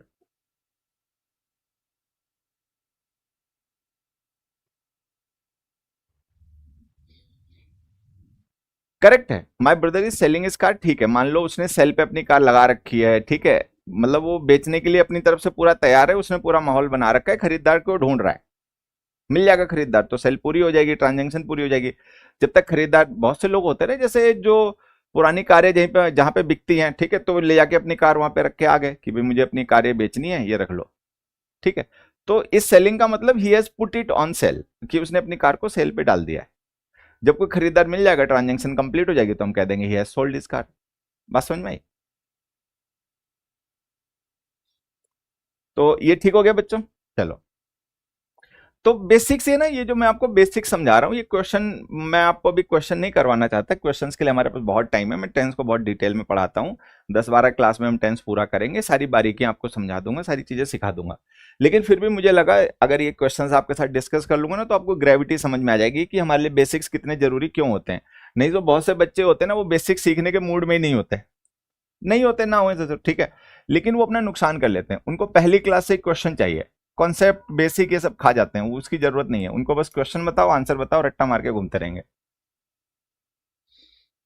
अब आगे आ जाओ, अब आते हैं परफेक्ट और परफेक्ट कॉन्टिन्यूअस टेंस पे, क्योंकि परफेक्ट क्या होता है? तो परफेक्ट स्टेट उन एक्शंस की होती है जो कंप्लीट या डन है, कंप्लीट और डन एक्शंस, ऐसे एक्शंस जो कंप्लीट हो गए हैं अपने आप या किसी ने उन्हें कर दिया है, तो वो होते हैं हमारे परफेक्ट कंप्लीशन की स्टेट के एक्शंस, उनको हम परफेक्ट टेंस में लिखते हैं। एग्जांपल बताने की जरूरत नहीं, आप सभी जानते हो, ठीक है। ही हैज रिटर्न होम, वो घर वापस आ गया है। I have solve the question, मैंने क्वेश्चन सॉल्व कर दिया है। They have won the match, वो मैच जीत गए हैं, ठीक है, इस तरीके से। तीसरे है जो परफेक्ट कॉन्टिन्यूअस, ये बड़ा इंटरेस्टिंग मतलब एक्शन होते हैं, actions going on from some point और duration of time,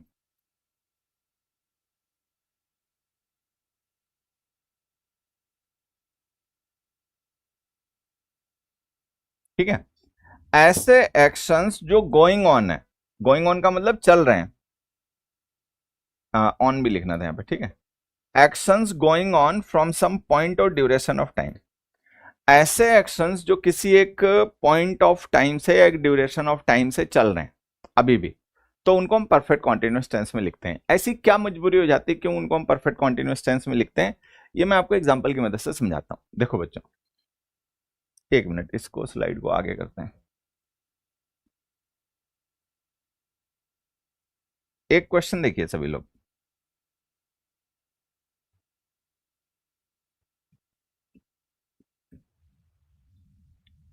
we are waiting for our friends for 3 hours। चलो बताओ बच्चों, ये सही है गलत?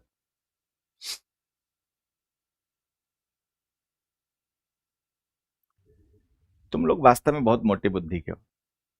अभी टेंस नहीं छूट गया बच्चे, अभी आपको बहुत से डाउट जो आप पूछना चाहते हो उनको पूछने की नौबत नहीं आएगी। अभी ध्यान से सुन, या तो मुझे पढ़ा लेने दो, मैं आपको सिखा दूं, समझा दूं, बता दूं, या फिर पूछ पूछ के पढ़ लो, पूछ लो। तुम लोगों का सबसे बड़ा जो नुकसान हुआ है ना, पता है क्या है? कि तुम्हें सही अप्रोच आज तक कोई नहीं सिखा पाया कि सीखने का सही तरीका क्या होता है। तुम ठीक हो, तुम्हारे अंदर बहुत ईगरनेस है, टाइम दे रहे हो, सीखना चाह रहे हो, लेकिन समस्या पता कहाँ आ रही है? अप्रोच गड़बड़ चल रही है। एक स्टूडेंट का क्या मतलब एटीट्यूड होना चाहिए, उसकी क्या अप्रोच होनी चाहिए, वो मिसिंग है, ठीक है। तो धीरज रखो, बहुत कुछ सीखने को मिलेगा। पहली क्लास में ना आप शेक्सपियर बन जाओगे, ना ही मैं बना पाऊंगा, ठीक है। तो पेशेंस, धीरज रखो। अब ये जो मैंने क्वेश्चन लिखा है बच्चे, we are waiting for our friends for 3 hours, तो यहां पर आप दो चीज देखोगे, एक तो हमने टेंस लिखा है, प्रेजेंट कॉन्टिन्यूअस है ना, और एक हमने ड्यूरेशन लिखी है फॉर 3 hours।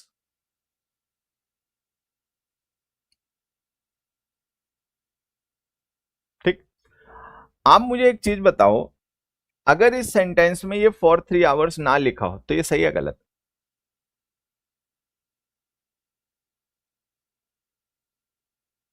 मान लो हम ये हटा दें फॉर 3 hours, तो अब बताओ सही है गलत? सभी लोग कमेंट करो, जल्दी बताओ।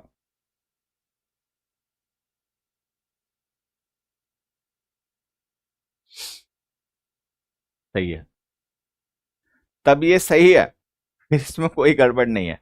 We are waiting for our friends, हम अपने दोस्तों का इंतजार कर रहे हैं, एकदम ठीक है, कोई प्रॉब्लम नहीं है, ठीक है। प्रॉब्लम कब हुई? जब हमने लिख दिया we are waiting for our friends for 3 hours, कि हम अपने दोस्तों का इंतजार कर रहे हैं 3 घंटे से।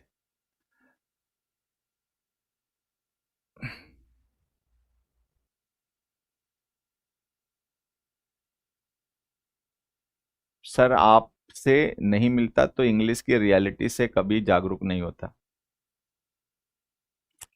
चलो, तो अब पता है क्या बच्चे, अगर यहां पर ये नहीं लिखा होता फॉर 3 आवर्स तो ये ठीक था।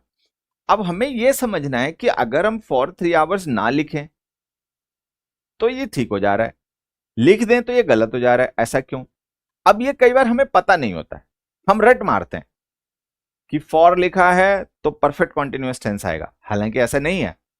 फॉर लिखा होता है तो फिर परफेक्ट कॉन्टिन्यूअस टेंस भी आ सकता है, और इंडेफिनिट टेंस भी आ सकता है, परफेक्ट टेंस भी आ सकता है। वो हम सीखेंगे धीरे धीरे टेंस में।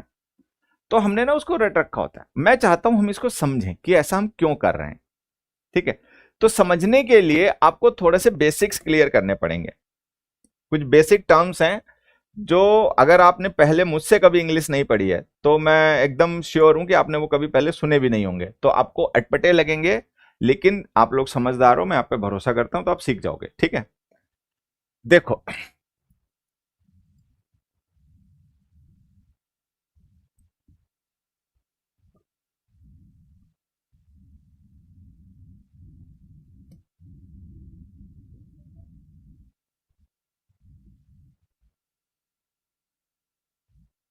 यही लिखूंगा लेकिन थोड़ा नीचे खींच के लिखूंगा।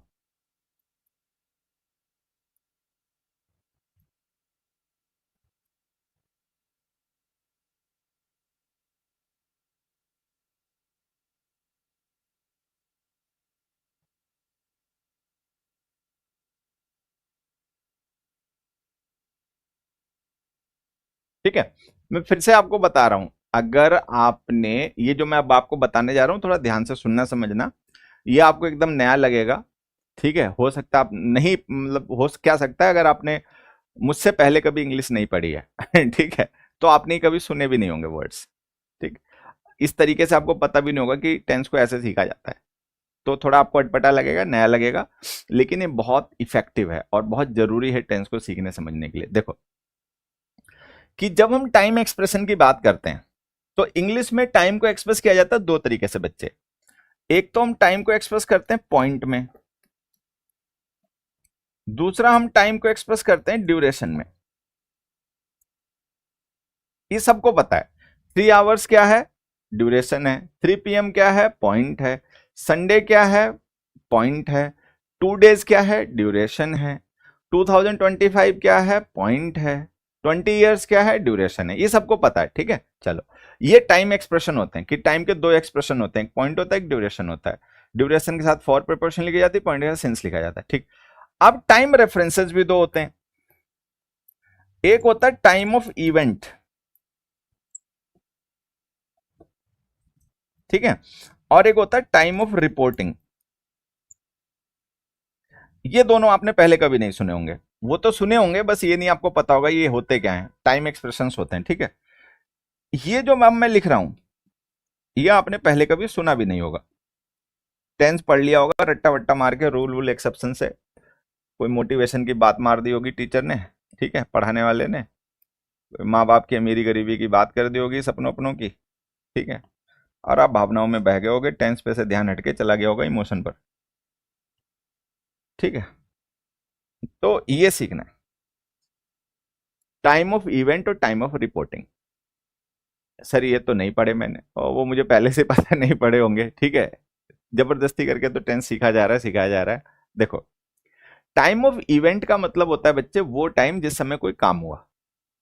ठीक है, टाइम ऑफ रिपोर्टिंग का मतलब होता है वो टाइम जब उसके बारे में बताया जा रहा है, वो टाइम ऑफ रिपोर्टिंग हो गया। जैसे अभी मैं आपको समझाता हूँ, ये तो बहुत इंटरेस्टिंग फैक्ट है, पता नहीं लोग हम इनको बिना पढ़ाए कैसे टेंस को सीख लेते हैं, सिखा देते हैं। मैं आपसे ऐसे पूछता हूं, बताना, ये जो हमने लिखा है ईयर 2026, ठीक है, ये प्रेजेंट है, पास्ट है या फ्यूचर है? सभी लोग बताओ।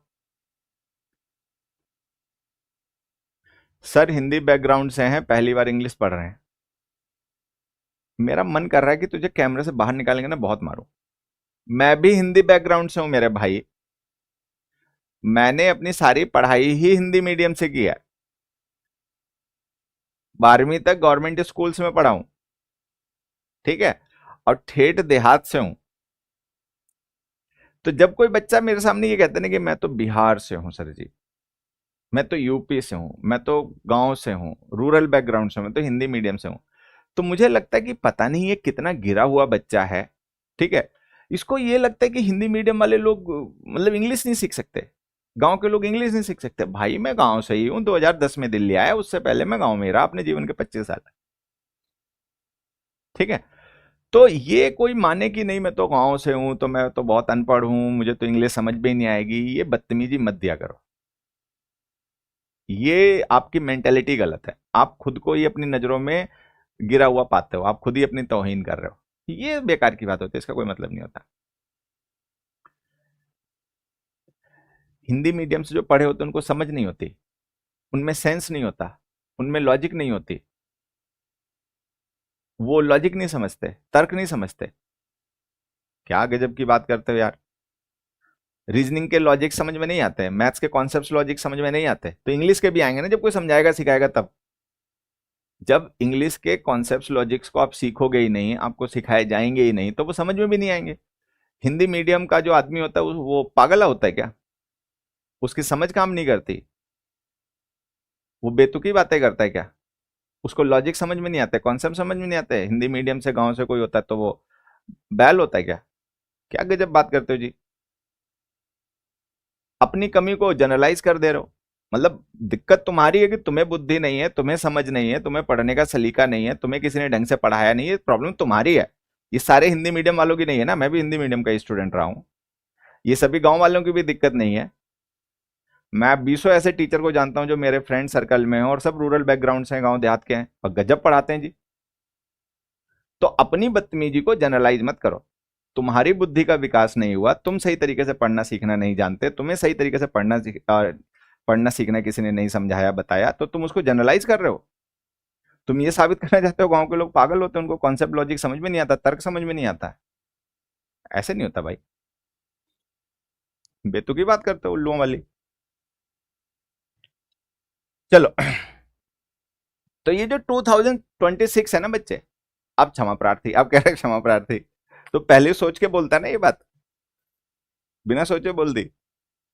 होता क्या है बच्चे, 2026 जो है ना, ये प्रेजेंट है, पास्ट है या फ्यूचर है, ये डिपेंड करता है इस बात पे कि आप इसकी बात कहां कर रहे हो। मतलब ये थोड़ी सी बात आपको अटपटी लगेगी, लेकिन आपको समझनी बहुत जरूरी है, मतलब समझोगे नहीं तो फिर जो मैं आपको सिखाना चाह रहा हूं ना वो सर पे से चला जाएगा आपके। अगर हम 2026 की बात करें, 2026 में, अगर हम 2026 की बात करें 2025 में, अगर हम 2026 की बात करें 2027 में, ठीक है, तब आप देखो ये क्या है। तो जो ईयर 2026 है, अगर हम इसकी बात 2026 में ही करें तो ये प्रेजेंट है, अगर हम इसकी बात 2027 में करें तो ये पास्ट हो जाएगा, अगर हम इसकी बात 2025 में करें तो ये फ्यूचर रहा होगा। तो मैं फिर से वही क्वेश्चन पूछता हूं कि 2026 क्या है, प्रेजेंट, पास्ट है, फ्यूचर?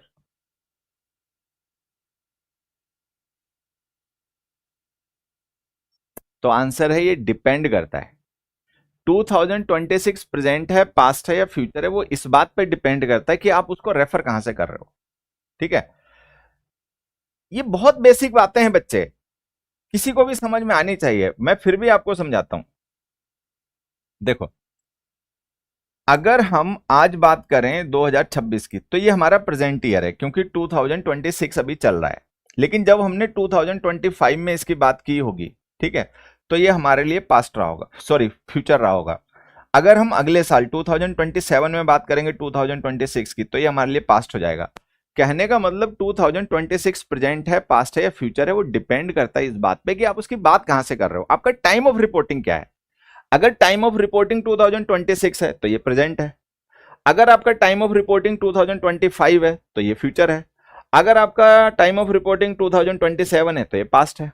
तो टाइम ऑफ रिपोर्टिंग का मतलब है वो टाइम जब बात की जा रही है, और टाइम ऑफ एक्शन का मतलब वो टाइम जब वो घटना हुई। जैसे कोई घटना हुई कल, बताऊं मैं आज उसको, तो जो कल घटना हो चुकी वो पास्ट हो गई। कोई घटना होगी कल, बता रहा हूं मैं उसको आज, तो वो फ्यूचर हो गया। कोई घटना हो रही है अभी, मैं बता रहा हूं उसको अभी, तो वो प्रेजेंट हो गया। तो एक वो टाइम होता है जब कोई एक्शन हुआ, एक वो टाइम होता है जब उस एक्शन के बारे में बताया जा रहा है।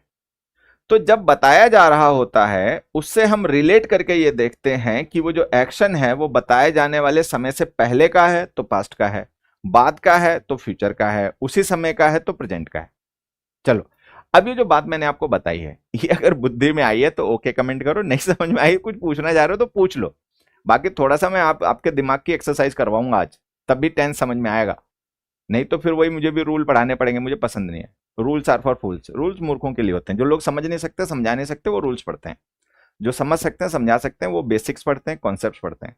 ठीक, तो ये जो बात मैं आपको बता रहा हूं, कुछ दिमाग में आई कि नहीं? Time of reporting, time of action, बस ये मैं आपको समझाना चाह रहा हूं। सर मैं भी हिंदी मीडियम से हूं और मैं तो इतना वीक था कि मुझे वोकैब का मतलब नहीं पता था, बट कॉन्टिन्यूसली एफर्ट से हो जाता है। बिल्कुल हो जाता है, क्यों नहीं हो जाता जी। जल्दी कमेंट कर दिया करो, सभी तुम लोग कहते बेवकूफ हो क्या। जल्दी कमेंट करो। चलो आगे बात समझ में, बहुत अच्छी बात है।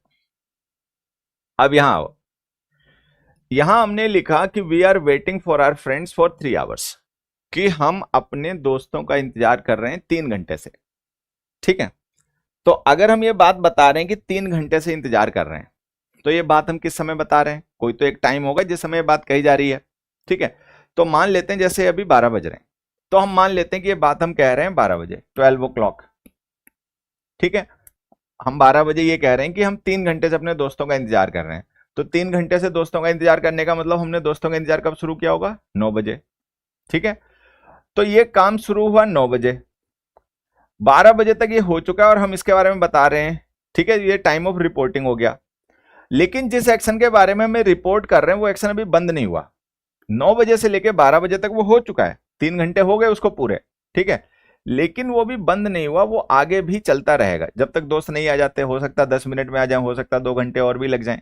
ठीक, तो अब आप ध्यान से देखो, हम एक ऐसे एक्शन के बारे में बात कर रहे हैं जिसका एक पार्ट जो है 9 बजे से लेकर 12 बजे तक का, वो कंप्लीट है। 3 घंटे तो हमने इंतजार कर ही लिया ना, तो ये तो 3 घंटे का इंतजार करना पूरा हो गया, लेकिन काम अभी बंद नहीं हुआ, आगे भी चल रहा है, तो ये इनकम्प्लीट भी है। तो हम एक ऐसे एक्शन के बारे में बात कर रहे हैं जिसके 2 पार्ट हैं, एक पार्ट कंप्लीट है, एक पार्ट इनकम्प्लीट है। तो ये जो कंप्लीशन हम शो कर रहे हैं ना, वो पार्ट का है, टोटल एक्शन बंद नहीं हुआ। इंतजार तो अभी भी हम कर रहे हैं, इंतजार करते हुए 3 घंटे पूरे हो गए, लेकिन इसका मतलब ये नहीं कि हम इंतजार बंद करने करके चले गए, चले नहीं गए, अभी भी हम वहीं बैठे हैं। तो ये जो इंतजार करने वाला काम है ये अभी भी चल रहा है और आगे भी थोड़ा बहुत चलता ही रहेगा। ठीक है, लेकिन इसके 3 घंटे पूरे हो गए। तो हमें एक ऐसे एक्शन के बारे में बताना है जिसका एक पार्ट कंप्लीट है, एक पार्ट इनकम्प्लीट है। ठीक है, तो आपको वो टेंस यूज करना पड़ेगा जो इस कंप्लीशन को और इनकम्प्लीशन को, ये कंप्लीशन पार्शल है, पार्शल कंप्लीशन बोलते हैं इसको, मतलब पार्ट का कंप्लीशन है, टोटल एक्शन का कंप्लीशन नहीं है। तो आपको एक ऐसा टेंस यूज करना पड़ेगा जो इस कंप्लीशन और इनकम्प्लीशन दोनों को एक साथ एक्सप्रेस कर दे। परफेक्ट कॉन्टिन्यूअस टेंस यही काम करते हैं। तो परफेक्ट कॉन्टिन्यूअस टेंसेस जो होते हैं उनका काम होता है बेसिकली ये बताना कि हम जिस एक्शन के बारे में बात कर रहे हैं उसका एक पार्ट कंप्लीट हो गया, बाकी वो भी इनकम्प्लीट है। तो हमें लिखना पड़ेगा हैव बीन वेटिंग, एक चीज। दूसरी चीज, अगर मान लो यहां पे फॉर 3 आवर्स नहीं लिखा होता तब ये क्यों सही था? मान लो केवल इतना ही लिखा होता we are waiting for our friends, तो ये ठीक था, फिर ये गलत नहीं था। तो पता है क्यों गलत नहीं था? क्योंकि अगर हम ये फॉर 3 आवर्स नहीं लिखेंगे ना तो हमें पता ही नहीं चलेगा कि कितना पार्ट कंप्लीट हो गया।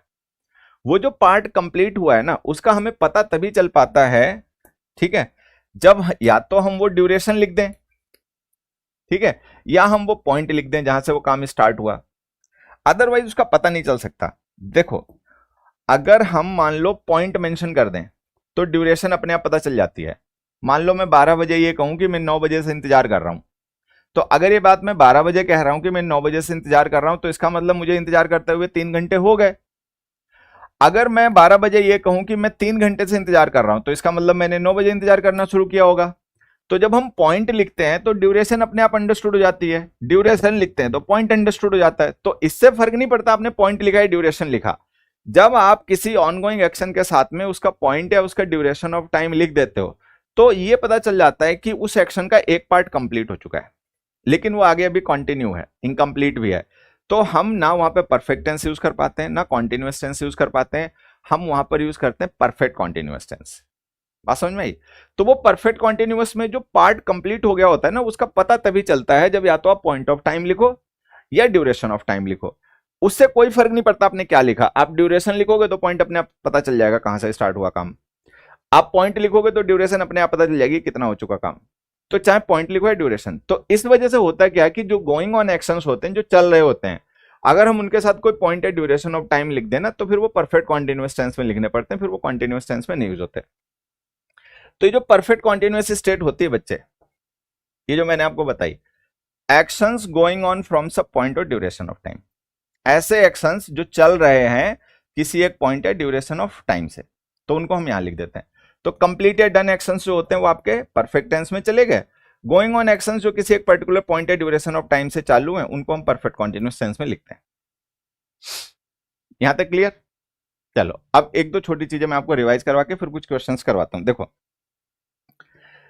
बेसिकली जो एक्शंस होते हैं वो दो ही तरीके के होते हैं, या तो कंप्लीट या इनकम्प्लीट। ठीक है? तो जो बेसिक स्टेट होती है किसी भी एक्शन की वो दो होती हैं, या तो कंप्लीट या इनकम्प्लीट। ठीक है? कोई एक स्पेसिफिक एक्शन जो चालू हो गया है, बंद नहीं हुआ है, स्टार्ट हो गया है, एंड नहीं हुआ है, वो इनकम्प्लीट है, उसको हम कॉन्टिन्यूअस टेंस में लिखेंगे। ठीक है? कोई एक स्पेसिफिक एक्शन जो किसी एक पॉइंट पे स्टार्ट हुआ, टाइम के दूसरे पॉइंट तक हुआ, ठीक है, तो वो कंप्लीट है, परफेक्ट टेंस में लिखेंगे। कोई ऐसा एक्शन जो कंप्लीट या इनकम्प्लीट कुछ नहीं है, ना वो कॉन्टिन्यूअस है ना वो परफेक्ट है, तो वो इंडेफिनिट है। ठीक है? कोई ऐसा एक्शन जो कंप्लीट इनकम्प्लीट दोनों ही है, तो वो परफेक्ट कॉन्टिन्यूअस। मतलब बेसिक स्टेट ऑफ एक्शन दो होती हैं, कंप्लीट या इनकम्प्लीट। जो कंप्लीट इनकम्प्लीट दोनों ही नहीं है वो इंडेफिनिट है, जो कंप्लीट और इनकम्प्लीट दोनों ही है वो परफेक्ट कॉन्टिन्यूअस है। ठीक है? तो ये हो गया, दो बेसिक स्टेट हैं, कंप्लीट या इनकम्प्लीट। जो कंप्लीट इनकम्प्लीट दोनों ही नहीं है वो इंडेफिनिट टेंस है, और जो कंप्लीट इनकम्प्लीट दोनों ही है वो परफेक्ट कॉन्टिन्यूअस है। ठीक? तो यहां पे हमने स्टेट्स ऑफ एक्शन को जरा से डिस्कस किया। एक आधा पॉइंट में आपको और रिवाइज करवाऊंगा, फिर उसके बाद हम आगे बढ़ेंगे। अब जितना ये हमने डिस्कस किया है टेंस के बेसिक से लेकर, ये समझ में आया? कैसा लगा? कुछ अंडरस्टैंडिंग, कुछ क्लैरिटी आई? तो कमेंट करके जल्दी से बताओ। पूछना है तो पूछो, नहीं तो ओके कमेंट करो, हम आगे बढ़ें। सर पीएनजी फिर से देर से अपलोड हो रही है। अच्छा, मैं बात करता हूं बच्चे आज।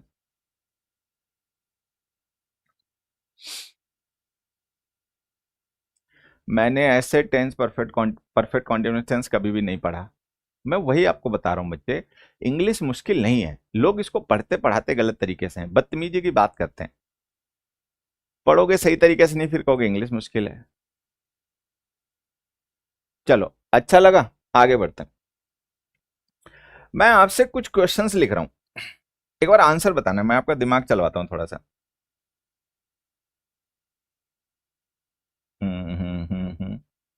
आपके दिमाग के ना एक्सरसाइज करवाता हूं, तब आपको टेंस फील होगा। अभी आप टेंस रटते हो, फिर आपको टेंस दिखेगा।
ये जो मैं क्वेश्चंस यहां पे लिख रहा हूं ना बच्चे, ठीक है, अच्छा ठीक है, बढ़िया। आज 2 आवर का लेक्चर ले लो सर, बहुत मजा आ रहा है। अब आप भाई बावला हो गया क्या? एकदम या तो जोश में आ जाओगे मतलब एक्सट्रीम पे रहोगे, या तो एकदम ऊपर या एकदम नीचे, बैलेंस करना सीखो। ये जो मैंने क्वेश्चंस यहाँ पे लिखे ना बच्चे, इन क्वेश्चंस के थ्रू अभी जो मैंने पीछे कॉन्सेप्ट डिस्कस किया है आपके साथ में कि time of reporting, time of action, उस वो आपको क्लियर करना चाहता हूं। हालांकि आपको लगा होगा कि इतने से बात आपको समझ में आ गई, time of reporting, time of action, लेकिन मुझे पता नहीं आती समझ में इतनी जल्दी ठीक है, इतनी जल्दी किसी को नहीं आती। तो यहां से आपको क्लियर हो जाएगा कि मैं कहना क्या चाह रहा था, कि टाइम रेफरेंस का मतलब क्या होता है, टाइम ऑफ रिपोर्टिंग क्या होता है, टाइम ऑफ एक्शन क्या होता है, और टेंस को समझने के लिए उनको समझना जरूरी क्यों है, वो आपको यहां से समझ में आएगा। देखो यहां पर हमने क्या किया है बच्चे, एक सेंटेंस में हमने एक ही वर्ब के 3 अलग अलग टेंसेस हैं वो लिख दिए हैं। हमें पता करना है इनमें से कौन सा सही है। जैसे एम जो है ना वो प्रेजेंट टेंस है, वॉज जो है वो पास्ट टेंस है, विल बी जो है वो फ्यूचर टेंस है। तो हमें ये पता करना है कि कौन सा ठीक है। अब यहां पर आप देखोगे तो हमने टाइम लिखा है इन चाइल्डहुड, यहां पर टाइम लिखा है इन एडल्टहुड, यूथ एज, ठीक है, यहां पे लिखा है इन ओल्ड एज। ये जो हमने टाइम लिखा है सेंटेंस में, ये है टाइम ऑफ एक्शन। हमेशा ध्यान रखना कि जो हम सेंटेंस में क्वेश्चन के साथ टाइम लिखते हैं वो टाइम ऑफ एक्शन होता है। अब वो जो टाइम ऑफ एक्शन है वो प्रेजेंट है, पास्ट है या फ्यूचर है, वो हमें तब पता चलता है जब हम ये जान पाए कि उसके बारे में बात कहां हो रही है। अगर किसी एक्शन के बारे में टाइम ऑफ एक्शन से पहले आप बात कर रहे हो तो वो एक्शन फ्यूचर का होता है। अगर किसी एक्शन के बारे में आप टाइम ऑफ एक्शन के बारे बाद में बात कर रहे हो तो वो टाइम पास्ट होता है। ठीक, तो यहां पे वो हमें ये पता करना है कि एम, वॉज और विल बी, प्रेजेंट, पास्ट और फ्यूचर, इनमें से कौन सा टेंस यूज करना ठीक है।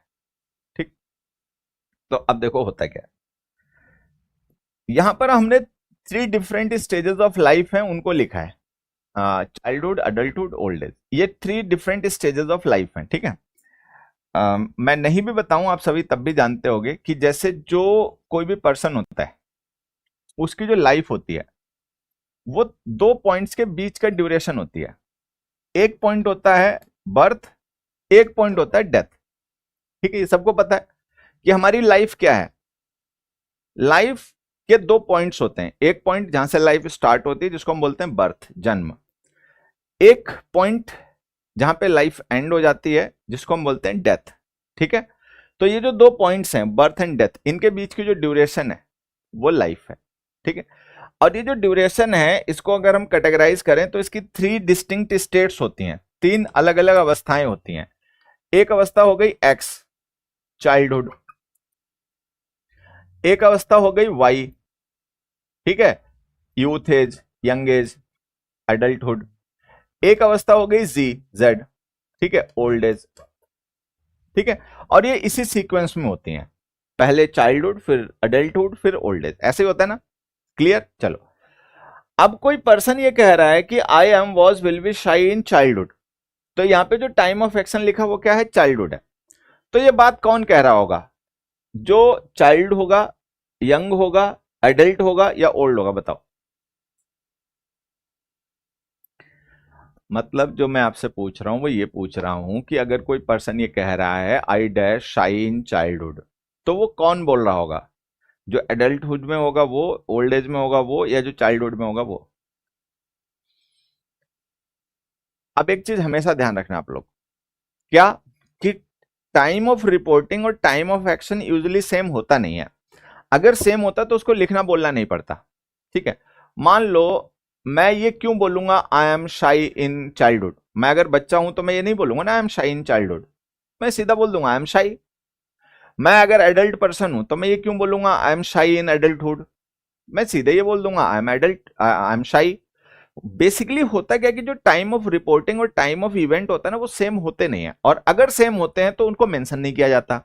तो जो भी पर्सन ये बात कह रहा है कि आई डैश शाई इन चाइल्डहुड, तो वो आज चाइल्ड नहीं होगा। अगर वो चाइल्ड होगा तो क्यों बोलेगा इन चाइल्डहुड, जरूरत ही नहीं, वो तो पता ही है कि ये चाइल्ड है। तो इसका मतलब वो चाइल्डहुड के अलावा किसी दूसरी स्टेज में है। अब चाइल्डहुड के अलावा वो कौन सी स्टेज में हो सकता है, हो सकता है वो एडल्ट हो, वाई स्टेज में हो सकता है वो ओल्ड हो, जी स्टेज में हो। तो अगर वो अडल्ट है या ओल्ड है तो दोनों सिचुएशन में चाइल्डहुड उसका पास्ट हो गई, तो यहां पे आंसर होगा वॉज। विल बी गलत, एम गलत। अब कोई पर्सन कह रहा है कि I am was will be shine adulthood, तो कम से कम वो एडल्ट तो नहीं है। एडल्ट होगा तो उसको बोलना नहीं पड़ेगा इन एडल्टहुड, तो इसका मतलब या तो वो चाइल्ड है, ठीक है, या वो ओल्ड एज में है। अगर वो चाइल्ड है तो उसके लिए एडल्टहुड फ्यूचर हो गई, अगर वो ओल्ड एज में है तो उसके लिए एडल्टहुड पास्ट हो गया, ठीक है। अब कोई पर्सन कह रहा है I am was will be shine old age, तो वो कम से कम ओल्ड एज में तो नहीं होगा। ओल्ड एज में होगा तो उसको इन ओल्ड एज लिखना बोलना नहीं पड़ेगा। तो वो कौन सी स्टेज में हो सकता है, या तो वो एक्स स्टेज में होगा या वाई स्टेज में होगा। अगर कोई पर्सन एक्स स्टेज में है तो उसके लिए जेड स्टेज फ्यूचर हो गई, अगर कोई पर्सन वाई स्टेज में है तो उसके लिए जो जी स्टेज है वो फ्यूचर हो गई। तो यहां पे केवल यही सही होगा, ये गलत हो गया, ये गलत हो गया। किस किस को ये बात समझ में आ गई कि यहाँ पे केवल विल भी सही होगा, यहाँ पे वॉज या विल बी में से कोई भी लिखो सही हो जाएगा, यहाँ पे केवल वॉज सही होगा। किस किस को ये बात समझ में आ गई? जिसको समझ में आ गई वो कॉन्सेप्ट क्लियर हो गया, उसको उसको समझ में आ गया कि टाइम ऑफ रिपोर्टिंग और टाइम ऑफ एक्शन का मतलब क्या है और ये सीखना हमारे लिए जरूरी क्यों है।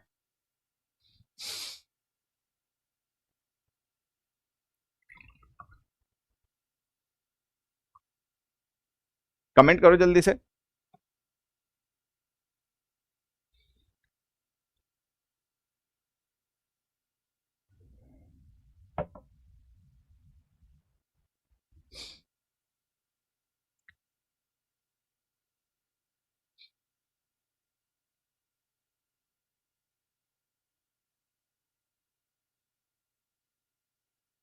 एक क्वेश्चन और पूछता हूँ फिर हम लोग छुट्टी करेंगे, बेसिक्स बच गए होंगे तो कल ही डिस्कस करेंगे। He is, he was, he will be shy in old age, ठीक है। अब आप देखो, is present tense, was past tense, will be future tense, और टाइम लिखा है इन ओल्ड एज, ठीक है। बताओ क्या सही, इज, वॉज या विल बी? ये जो फोर्थ क्वेश्चन है इसका आंसर दो सभी लोग, आंसर करो। वॉज और एम के साथ बी नहीं आता उल्लू, वो विल के साथ है। मोटी बुद्धि हो क्या? एम अंडरलाइंड है, वॉज अंडरलाइंड है, विल भी अंडरलाइन है, तो जो बी है वो विल के साथ है बेवकूफ। वो हद हो गई भाई।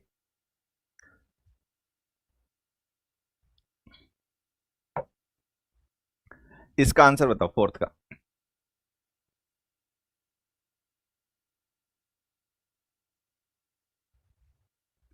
तीनों सही है, बढ़िया। तुमने तो सब गुड़ गोबर ही कर दिया, मेरा पढ़ाई लिखाई का सब बराबर कर दिया। तीनों सही हैं, तब तो तुमने सब मेरी मेहनत पे पानी बढ़िया से डाल दिया भाई।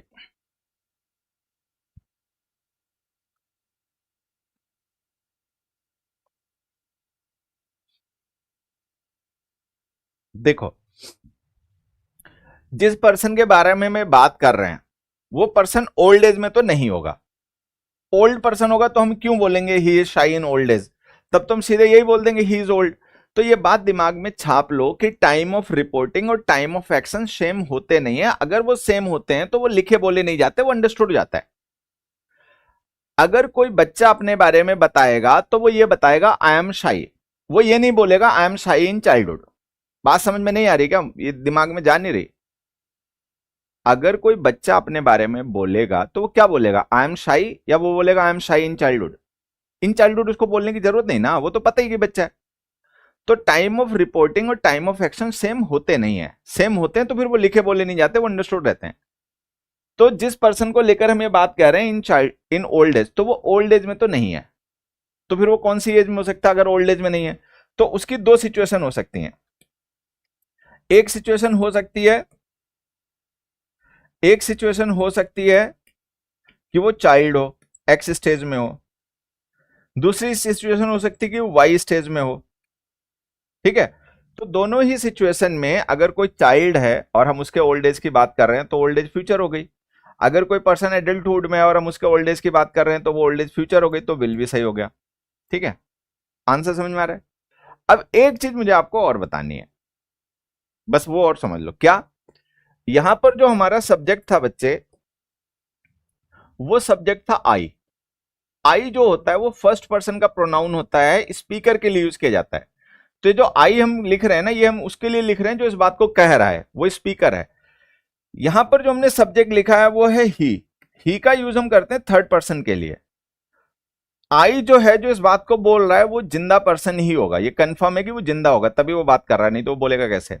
ये बात हो सकता है हम किसी ऐसे पर्सन के बारे में कह रहे हो कि जो अब ना रहा हो, डेड हो गया हो। ठीक है, चाहे उसकी एज चाइल्डहुड में हो गई हो, चाहे एडल्टहुड में हो गई हो, चाहे ओल्ड एज में हो गई हो। तो अगर ये बात हम किसी डेड पर्सन के बारे में कह रहे हैं जो अब जिंदा नहीं है, तो फिर वॉच भी आ जाएगा। तो ये वॉच उसी कंडीशन में आ सकता है जब हम किसी ऐसे पर्सन के बारे में बात करें जो डेड हो गया है। भाई मान लो जैसे ये चाइल्डहुड है, ये यूथ है, ये ओल्ड एज है, फिर ओल्ड एज के बाद में डेथ है। अब मान लो कोई पर्सन ऐसा ही जो ओल्ड एज पूरी करके डेड हो चुका है और हमें उसके बारे में बताना है, तो फिर वॉज बताओगे। ठीक है, तो इज आंसर नहीं हो सकता, वॉज हो सकता है आंसर अगर हम डेड पर्सन के बारे में बात कर रहे हैं। अगर हम अलाइव पर्सन के बारे में बात कर रहे हैं तो विल भी आएगा। तो ये ध्यान रखना, ये वॉज तभी आ सकता है जब हम डेड पर्सन की बात कर रहे हो। अगर हम ऐसे पर्सन की बात कर रहे हैं जो आज भी जिंदा है तो फिर हमें विल भी ही लिखना पड़ेगा। ठीक है, तो ये कॉन्सेप्ट से पढ़ने का फायदा होता है। अगर आप कॉन्सेप्ट्स और बेसिक्स की मदद से पढ़ोगे तो ये क्वेश्चंस आपको समझ में आएंगे, नहीं तो ये आपको समझ में नहीं आएगा। बस रट्टा मार के बैठ जाओ, यस्टरडे लिखा है तो V2 आएगा। ठीक है, ऑलरेडी लिखा है तो परफेक्ट टेंस आएगा, वो भी हमेशा काम नहीं करते। तो बस उतना रट्टा मार के बैठ जाओ और टेंस पढ़ लो। रट्टे वाला 10% टेंस होता है, 10% सिलेबस होता है, बहुत ज्यादा 20% हो जाएगा, उतना आप रट लो बस। लेकिन ये चीजें सीखनी है ना तो भाई कॉन्सेप्ट सीखो, बेसिक सीखो। मैं जिस तरीके से पढ़ाता हूं तो मैं मानता हूं कि मेरा पढ़ाने का तरीका थोड़ा सा अटपटा है, थोड़ा सा हटके है। ठीक है, तो आपको समझने में दिक्कत होती होगी, लेकिन अगर आप अपने डाउट्स पूछते रहेंगे, अपना रिवीजन करेंगे, नोट्स बनाएंगे, ठीक है, तो स्टार्टिंग में थोड़ी सी आपको मेरे साथ चलने में दिक्कत होगी, लेकिन अगर आप मेहनत करके चल पाए मेरे साथ में तो आप देखोगे आपको फायदा बहुत होगा। बाकी मैं कोई प्रॉमिस नहीं करता कि इंग्लिश बहुत आसान है, मैं बहुत होशियार आपको बना दूंगा, वो मतलब वो चीज़ें मुझे आती नहीं है, तो फिर वो कुछ है नहीं। ठीक है, कोई जादू टोना मेरे पास नहीं है, बस मुझे एक ही तरीका पता है, रेगुलर रहो, डिसिप्लिन रहो, मेहनत करो। ठीक है, पंक्चुअल रहिए, रेगुलर रहिए, मेहनत करिए, नोट्स बनाइए, अपना रिवीजन करिए। जो चीज़ें नहीं समझ में आती हैं वो पूछिए। जब हम कोई क्लास स्टार्ट करते हैं तो क्लास के स्टार्टिंग में 2-3 मिनट का आपको समय मिलता है अपने डाउट्स पूछने के लिए, वो अपने पूछिए और क्लियर करिए। तो मेहनत करने का स्वभाव है, ठीक है, खुद पे भरोसा है, मुझ पे भी थोड़ा सा भरोसा है, तो आप एकदम सही बैच में पढ़ रहे हो, सही जगह पढ़ रहे हो। इस बार इंग्लिश का झंझट जिंदगी भर के लिए खत्म हो जाएगा। ठीक है, चलो, तो आज के लिए बस इतना ही बच्चों, बाकी अब अगली क्लास में मिलेंगे। टेंस आज हमने स्टार्ट किया है, अभी ये चलता रहेगा, बड़ा टॉपिक होता है। ठीक है, तो धीरे धीरे हम आगे बढ़ते रहेंगे। ठीक है, तो जो भी अपना फीडबैक है वो कल शेयर करना, कल हम डिस्कशन करते हैं। आज के लिए बस इतना ही, अगली क्लास में मिलते हैं। Until then bye bye, thank you.